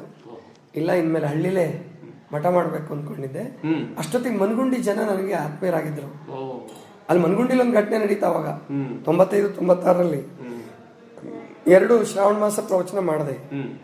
ಅಲ್ಲಿ ಪಾನ ನಿಷೇಧ ಮಾಡಕ್ಕಂತ ಟ್ರೈ ಮಾಡಿದ್ವಿ. ಆದ್ರೆ ಅವ್ರು ಯಾರು ಮಾತು ಕೇಳಲಿಲ್ಲ. ಒಂದು 3-4 ಜನ ಕದ್ ಮಾರಾಟ ಮಾಡ್ತಿದ್ರು. ಹಂಗಾದ್ರೆ ನಿಮ್ಮೂರು ಬೇಡಪ್ಪ ನನಗೆ, ಅವ್ರು ನಮ್ಮೂರಲ್ಲೇ ಮಠ ಮಾಡಿ ಇಲ್ಲೇ ಉಳ್ಕೊಳ್ಳಿ, ಜಾಗ ಕೊಡ್ತೀವಿ ಎಲ್ಲ ಹೇಳ್ತಿದ್ರು. ನೀವು ಈ ಪಾನ ನಿಷೇಧ ಮಾಡ್ಕೊಳಲ್ಲ ಅಂದ್ರೆ ನಾನು ನಿಮ್ಮೂರಲ್ಲಿ ಇರಲ್ಲ ಅಂತ ಹೇಳಿ ಬಂದ್ಬಿಟ್ಟಿದ್ದೆ ಹೊರಗಡೆ. ಆಮೇಲೆ ಹಿಂಗೆ ಹುಡ್ಕಾಡ್ತಾ ಗದಗಿಗೆ ಹೋದೆ. ಅಷ್ಟೊತ್ತಿಗೆ ಅಲ್ಲಿ ಮನಗುಂಡಿಲಿ ಒಬ್ಬ ವೀರೇಶ್ ಸಲ್ಗಾರ್ ಅಂತ ಇದ್ದ. ಅವನು ಅಣ್ಣಾ ಹಜಾರೆ ಹತ್ರ ಹೋಗಿ ಬಂದಿದ್ದ. ಆವಾಗ ಹೋಗಿ, ಇಲ್ಲ ನಮ್ಮೂರಿಗೆ ಬನ್ನಿ, ನಾವು ಅಣ್ಣಾ ಹಜಾರೆ ಹತ್ರ ಹೋಗಿದ್ದೀವಿ, ಪಾನ ನಿಷೇಧ ಮಾಡ್ಕೊಂಡಿದ್ದೀವಿ, ಬನ್ನಿ. ಅಷ್ಟೊತ್ತಿಗೆ ದೈವಿ ಘಟನೆ ಏನಾಗ್ಬಿಟ್ಟಿತ್ತಂದ್ರೆ, ಈಗ ನಮ್ಮ ಮಾತು ಕೇಳಲಿಲ್ವಲ್ಲ, ಅವ್ರೊಂದು 4-6 ಜನ ಪೆಟ್ಟಾಗಿ ಅವ್ರು ಕೆಲವರು ತೀರ್ಕೊಂಡೇ ಬಿಟ್ರು. ಊರವ್ರಿಗೊಂದು ಭಯ ಶುರುವಾಯ್ತು. ಈ ಸ್ವಾಮೀಜಿಗೆ ಬಿಟ್ವಿ ನಾವು, ಮಾತು ಕೇಳಲಿಲ್ಲ, ಅದಕ್ಕೆ ನಮಗೆ ಈ ತರ ತೊಂದರೆ ಆಯ್ತು ನಾವು ಅನ್ನೋ ಭಯ ಶುರುವಾಯ್ತು. ಆವಾಗ ಅವರು ಕರೆದ್ರು, ಜಮೀನು ಕೂಡ ಕೊಟ್ಟರು. ಅಲ್ಲಿ ಮೊದಲು ಉಪವಾಸ ಮಾಡಿದೆ, ಒಂದು 21 ದಿವಸದ್ದು ಕಲ್ತ್ಕೊಂಡೆ. ಆಮೇಲೆ ಅಷ್ಟೊತ್ತಿಗಾಗಲೇ ಉಪವಾಸದ್ದು ಕಲ್ತ್ಕೊಂಡಿದ್ದೆ. ಓದ್ಬಿಟ್ಟು ಬೇರೆ ಬೇರೆ ಪುಸ್ತಕಗಳನ್ನೆಲ್ಲ ಓದಿ ಬೇರೆ ಬೇರೆ ಮಾಡಿಸಿ ಗುಣ ಆಗಿದ್ರು. ನಾನು ಸ್ವತಃ ಮಾಡಿದೆ, ಚೆನ್ನಾಗಿ ಅನ್ನಿಸ್ತು. ಆಮೇಲೆ ಮಹಾಮನೆ ಮಾಡೋದಕ್ಕೆ ಡಿಸೈಡ್ ಮಾಡಿದ್ವಿ. ಗದಗ್ ಬಿಡುವಾಗ ಆ ಪೂಜ್ಯರ ಪ್ರತಿಕ್ರಿಯೆ ಹೇಗೆ? ಏನು ಆಶೀರ್ವಾದ ಮಾಡಿ ಕಳಿಸ್ಕೊಟ್ರ ಸಂತೋಷದಿಂದ? ಇಲ್ಲ, ಅವ್ರಿಗೂ ಬಿಡೋದು ಇಷ್ಟ ಇರಲಿಲ್ಲ. ಇವ್ರು ಬಿಡಲ್ಲ ಅಂದ್ಕೊಂಡಿದ್ರೆ ಅವರು ಕೂಡ, ಅವರು ಸ್ವಲ್ಪ ಬೇಜಾರು ಮಾಡಿಕೊಂಡ್ರು. ನಾನು ಆ್ಯಕ್ಚುಲಿ ಅವ್ರಿಗೆ ಹೇಳಿದ್ದೆ, ಅಂದರೆ ಬೀದರ್ಗೆ ಪ್ರವಚನಕ್ಕೆ ಬಂದೆ, ನಾನು ಹಿಂಗೆ ಅನುಷ್ಠಾನಕ್ಕೆ ಹೋಗ್ತಾ ಇದ್ದೀನಿ ಅಪ್ಪೋರೆ. ಮತ್ತು ಅವರು ಮೊದಲು ಒಪ್ಪಿಗೆ ಕೊಟ್ಟರು, ಆಮೇಲೆ ಯಾಕೆ ಬೇಜಾರು ಮಾಡಿಕೊಂಡ್ರು. ಆದರೂ ಆ ಬೇಜಾರೇನು ಶಾಶ್ವತ ಉಳಿಲಿಲ್ಲ. ಬಂದು ಆಶೀರ್ವಾದ ಮಾಡಿದ್ರು. ಮನೆ ಕಟ್ಟಿದಾಗ ಎಲ್ಲ ಬಂದು ತುಂಬ ಖುಷಿಪಟ್ಟರು, ಸ್ವತಂತ್ರವಾಗಿ ಮಾಡಿದ್ರು. ಮತ್ತು ಅವ್ರು ಒಂದು ಮಾತು ಹೇಳೋರು, ಬಸವಾನಂದ್ರೆ ನಿಮ್ಗೆ ಯಾರು ಗಾಡ್ ಫಾದರ್ ಇಲ್ಲ, ನಿಮ್ಮಿಂದ ನೀವೇ ಬೆಳೆದವ್ರು, ನೀವು ಯಾರ್ದೋ ಆಶ್ರಯದಲ್ಲಿ ಬೆಳೆದವ್ರು ಅಂತ ಅಲ್ಲ, ನೀವೇ ಸ್ವತಂತ್ರ ಡಿಸಿಷನ್ ಮಾಡಿಕೊಂಡು ಬೆಳೆಯೋ ಶಕ್ತಿ ನಿಮಗಿದೆ ಅಂತ ಹೇಳ್ತಾ ಇದ್ರು ಅವರು. ಈ ಮನಗುಂಡಿ ಮಹಾಮನೆಯಲ್ಲಿ ಇದಕ್ಕೆ ಮಹಾಮನೆ ಅಂತ ಹೆಸರಿಟ್ಟಿದ್ದೀರಾ? ಬಸವಣ್ಣವರು 12ನೇ ಶತಮಾನದಲ್ಲಿ ಮಹಾಮನೆ ಕಟ್ಟಿದ್ರು. ಅಂದರೆ ಈ ಮನೆಗಳು ಅಂದರೆ ನನ್ನ ಕಲ್ಪನೆಯಲ್ಲಿ ನಿಮಗೂ ಗೊತ್ತಾಗತ್ತೆ, ಎಲ್ರಿಗೂ ಕೂಡ ಮನೆ ಅಂದರೆ ಯಾರು ವಾಸ ಮಾಡುತ್ತಂಥದ್ದು? ಈ ಗೃಹಸ್ಥಾಶ್ರಮ, ರಕ್ತ ಸಂಬಂಧಿಗಳು, ಗಂಡ ಹೆಂಡತಿ ಮಕ್ಕಳು, ಅಥವಾ ಬಹಳ ಅಂದರೆ ನೆಂಟರು ಇಷ್ಟರು, ಹಬ್ಬದಲ್ಲಿ ಅಷ್ಟೇ ತಾಯಿ ತಂದೆ. ಇತ್ತೀಚೆಗೆ ತಾಯಿ ತಂದೆಗಳಿಗೂ ಮನೇಲಿ ಅವಕಾಶ ಇಲ್ಲ, ಅವ್ರಿಗೆ ವೃದ್ಧಾಶ್ರಮಗಳು, ಇಷ್ಟರ ಮಟ್ಟಿಗೆ ಬಂದಿದೆ. ಈ ಮಹಾಮನೆ ಅಂದರೆ ಬಸವಣ್ಣವ್ರ ಕಾನ್ಸೆಪ್ಟಲ್ಲಿ ತತ್ವ ಸಂಬಂಧಿಗಳು, ಭಕ್ತಿ ಸಂಬಂಧಿಗಳು ವಾಸ ಮಾಡ್ತಕ್ಕಂಥದ್ದು. ಅಂಥದ್ರಲ್ಲಿ ಅದಕ್ಕೆ ನಾನು ಬಸವಣ್ಣವ್ರ ಮೇಲೆ ಅಂದರೆ ಆ್ಯಕ್ಚುಲಿ ನಾನು ಮೊದಲು ಈ ಸಿದ್ದೇಶ್ವರಪ್ಪಗಳ ಪ್ರವಚನ ಭಾಳ ಕೇಳ್ತಿದ್ದೆ, ಅವರಿಂದ ತುಂಬ ಪ್ರಭಾವಿತನಾದೆ ನಾನು. ಆಮೇಲೆ ಅವ್ರ ಟೈಮ್ ಸೆನ್ಸು, ಅವ್ರದ್ದು ಒಂದು ಸೆನ್ಸಿಟಿವ್ನೆಸ್ಸು ತುಂಬ ಚೆನ್ನಾಗಿತ್ತು. ಅವರಿಂದ ಅವರು ನನಗೆ ಮಾನಸ ಗುರುಗಳು. ದೂರದಿಂದ ತುಂಬ ಕಲ್ತ್ಕೊಂಡೆ ಅವ್ರ ಹತ್ರ ನಾನು. ಅವರಿಗೆ ನೇರವಾಗಿ ಭೇಟಿಯಾಗಿದ್ದೀರಾ? ಹಾಂ, ಅವ್ರು 2 ತಿಂಗಳು ಜೊತೆ ಆಗಿದ್ದೀನಿ. ಅವ್ರ ಶಿಬಿರದಲ್ಲೆಲ್ಲ ಇರ್ತಿದ್ದೆ. ಇತ್ತೀಚೆಗೆ ಅಂದರೆ ಮಹಾಮನೆ ಮಾಡಿದ್ಮೇಲೆ ತುಂಬ ಖುಷಿ ಪಡೋರು, ಹೇಳೋರು ಕಣ್ಣಿಲ್ದೆ ಎಷ್ಟು ಸಾಧನೆ ಮಾಡಿದಾರಲ್ಲ ಅಂತ ಹೇಳಿ ಭಾಳ ಸಂತೋಷ ಪಡ್ತಾ ಇದ್ರು. ಈಗ ಮಹಾಮನೆಗೆ ನಾನು ಬಂದಾಗ ಕೆಲವು ಬ್ರೈಲ್ ಲಿಪಿಯಲ್ಲಿ ಪುಸ್ತಕಗಳು ನೋಡಿದೆ ಅಲ್ಲಿ. ಹೌದು. ಯಾವ್ಯಾವ ಪುಸ್ತಕಗಳು ಈಗಾಗಲೇ ತಮ್ಮ ಸ್ವಪ್ರಯತ್ನದಿಂದ? ಪ್ರಭುಲಿಂಗ ಲೀಲೆ ಬರ್ಕೊಂಡಿದ್ದೀನಿ, ಶೂನ್ಯ ಸಂಪಾದನೆ ಬರ್ತಿದ್ದೀನಿ. ಶೂನ್ಯ ಸಂಪಾದನೆ ಬ್ರೈಲ್ಗಾಗಿದೆ. ಆಮೇಲಿಂದ ಮುಪ್ಪಿನ ಷಡಕ್ಷರಿಗಳ ಪದ್ಯಗಳು, ನಿಜಗುಣ ಶಿವಗಳ ಕೆಲವು ಪದ್ಯಗಳು, ಬಾಲ್ಯಮಾನ್ ಶಿವಗಳದ್ದು ಇವೆಲ್ಲ ಬರ್ಕೊಂಡಿದ್ದೀನಿ. ಶರಣಚರಿತಾಮೃತ ಸಿದ್ಧೇ ಪುರಾಣಿಕರದ್ದು ಬ್ರೈಲಲ್ಲಿ ಬರ್ಕೊಂಡು ಅಭ್ಯಾಸ ಮಾಡಿದ್ದೀನಿ. ಆಮೇಲಿಂದ ಇನ್ನು ಕೆಲವು ಬೇಕಾದಂಥ ಸ್ಕ್ರಿಪ್ಟ್ಗಳು ಬ್ರೈಲಲ್ಲಿ ಮಾಡ್ಕೊಂಡಿದ್ದೀನಿ. ಈಗ ತಮ್ಮ ಮಹಾಮನೆಯಲ್ಲಿ ಸಾಧಕರಿದ್ದಾರೆ ಗುರುಗಳೇ? ಅಲ್ಲಿ ವರ್ಕರ್ಸ್ ಹೆಚ್ಚು ಇಟ್ಕೊಂಡಿರೋದು. ಸಾಧಕರುಗಳು ಅಂತ ಹೇಳಿ ಇರೋರು ಯಾರೂ ಬಂದಿಲ್ಲ ಇನ್ನು, ಬರ್ತಾರೆ. ಈಗ ದೊಡ್ಡ ದೊಡ್ಡ ಮಠಗಳಿಗೆ ಮರಿಗಳು ಸಿಗೋದು ಕಷ್ಟ ಆಗಿದೆ. ಹಂಗಾಗಿ ಅಧ್ಯಾತ್ಮ ಸಾಧನೆಗಾಗಿ ಬರೋರು ತುಂಬ ಕಡಿಮೆ ಆಗೋಗ್ಬಿಟ್ಟಿದ್ದಾರೆ. ಮತ್ತು ಹಿಂದೆ ಮಠಗಳಲ್ಲಿ ಇದ್ಕೊಂಡು ಓದಬೇಕು ಅಂತಿದ್ರು, ಮಠದಲ್ಲಿ ಹಾಸ್ಟೆಲ್ ಕೊಟ್ಟರೆ ತುಂಬ ಖುಷಿ ಪಡ್ತಿದ್ರು. ಈಗ ಸರ್ಕಾರಿ ಶಾಲೆಗಳು ಹಾಸ್ಟೆಲ್ಗಳು ತುಂಬ ಆಗ್ಬಿಟ್ಟಿದೆ. ಮುರಾರ್ಜಿ, ನವೋದಯ, ಕಸ್ತೂರಬಾ ಇವೆಲ್ಲ ಆಗಿ ಹಾಸ್ಟೆಲ್ಗಳಿಗೂ ಬರೋಲ್ಲ ಈಗ. ಹಾಗಾಗಿ ಅಧ್ಯಾತ್ಮ ಕ್ಷೇತ್ರಕ್ಕೆ ಸಾಧಕರು ಬರ್ತಾ ಇಲ್ಲ. ಆಮೇಲೆ ನಮ್ಮಲ್ಲಿ ಗೋಶಾಲೆ ಇದೆ, ಅಲ್ಲಿ ವರ್ಕರ್ಸ್ ಇಟ್ಕೊಂಡಿದ್ದೀನಿ. ಒಂದು 8-10 ಜನ ವರ್ಕರ್ಸ್ ಆಗ್ತಾರೆ, ಅಡುಗೆ ಮಾಡೋರು. ನಿರಂತರ ಅನ್ನದಾಸೋಹ ಇರುತ್ತೆ. ಈಗ ಮಠದಲ್ಲಿ ಏನೇನು ಕಾರ್ಯಕ್ರಮಗಳು ತಾವು ಮಾಡ್ತೀರ? ಬೆಳಿಗ್ಗೆ 5 ಗಂಟೆಗೆ ಪ್ರಾರಂಭ ಆಗುತ್ತೆ ನಮ್ಮದು. 5 ಗಂಟೆಗೆ ಎಬ್ಬಿಸ್ತೀವಿ ಎಲ್ರಿಗೂ. 5:45ವರೆಗೆ ಎಲ್ಲರೂ ಸ್ನಾನ ಮಾಡೋದು, ನೀರು ಕುಡಿಯೋದು ಮಾಡಬೇಕು. 5:40ಕ್ಕೆ ಪ್ರಾರ್ಥನೆಗೆ ಬೆಲ್ಲಾಗುತ್ತೆ. ಚಿಂತನ ಮತ್ತು ಪ್ರಾರ್ಥನೆ ಪ್ರತಿ ದಿವಸ ಇರುತ್ತೆ. ಪ್ರಾರ್ಥನೆ ಚಿಂತನೆ ಇರುತ್ತೆ. ಈಗ ನಾನು ಇಲ್ಲದೆ ಹೊರಗಡೆ ಇದ್ರೂ ಕೂಡ ಅಲ್ಲಿ ಪ್ರಾರ್ಥನೆ ಚಿಂತನೆ ವ್ಯವಸ್ಥೆ ಮಾಡೇ ಬಂದಿರ್ತೀನಿ. ಮತ್ತು 6:30ಯಿಂದ 7:30ವರೆಗೆ ಯೋಗ ಇರುತ್ತೆ. ಯೋಗ 8 ಗಂಟೆವರೆಗೆ ಯೋಗ ಮಾಡಿಸ್ತಾರೆ. ಆಮೇಲೆ ಎಲ್ರಿಗೂ ಜ್ಯೂಸು, ಅವ್ರಿಗೆ ನಿಗದಿಪಡಿಸಂತ ಲಿಕ್ವಿಡ್ ಡಯಟ್ ಮೇಲೆ ಇಡ್ತೀವಿ, ದ್ರವಾಹಾರದ ಮೇಲೆ, ಕಾಯಿಲೆಗಳನ್ನು ಹುಷಾರು ಮಾಡ್ತಕ್ಕಂಥದ್ದು. ಅದ್ರ ನಡುವೆ ನಾನು ಸಂಗೀತ ಪ್ರಾಕ್ಟೀಸು ಮಾಡ್ತಿರ್ತೀನಿ.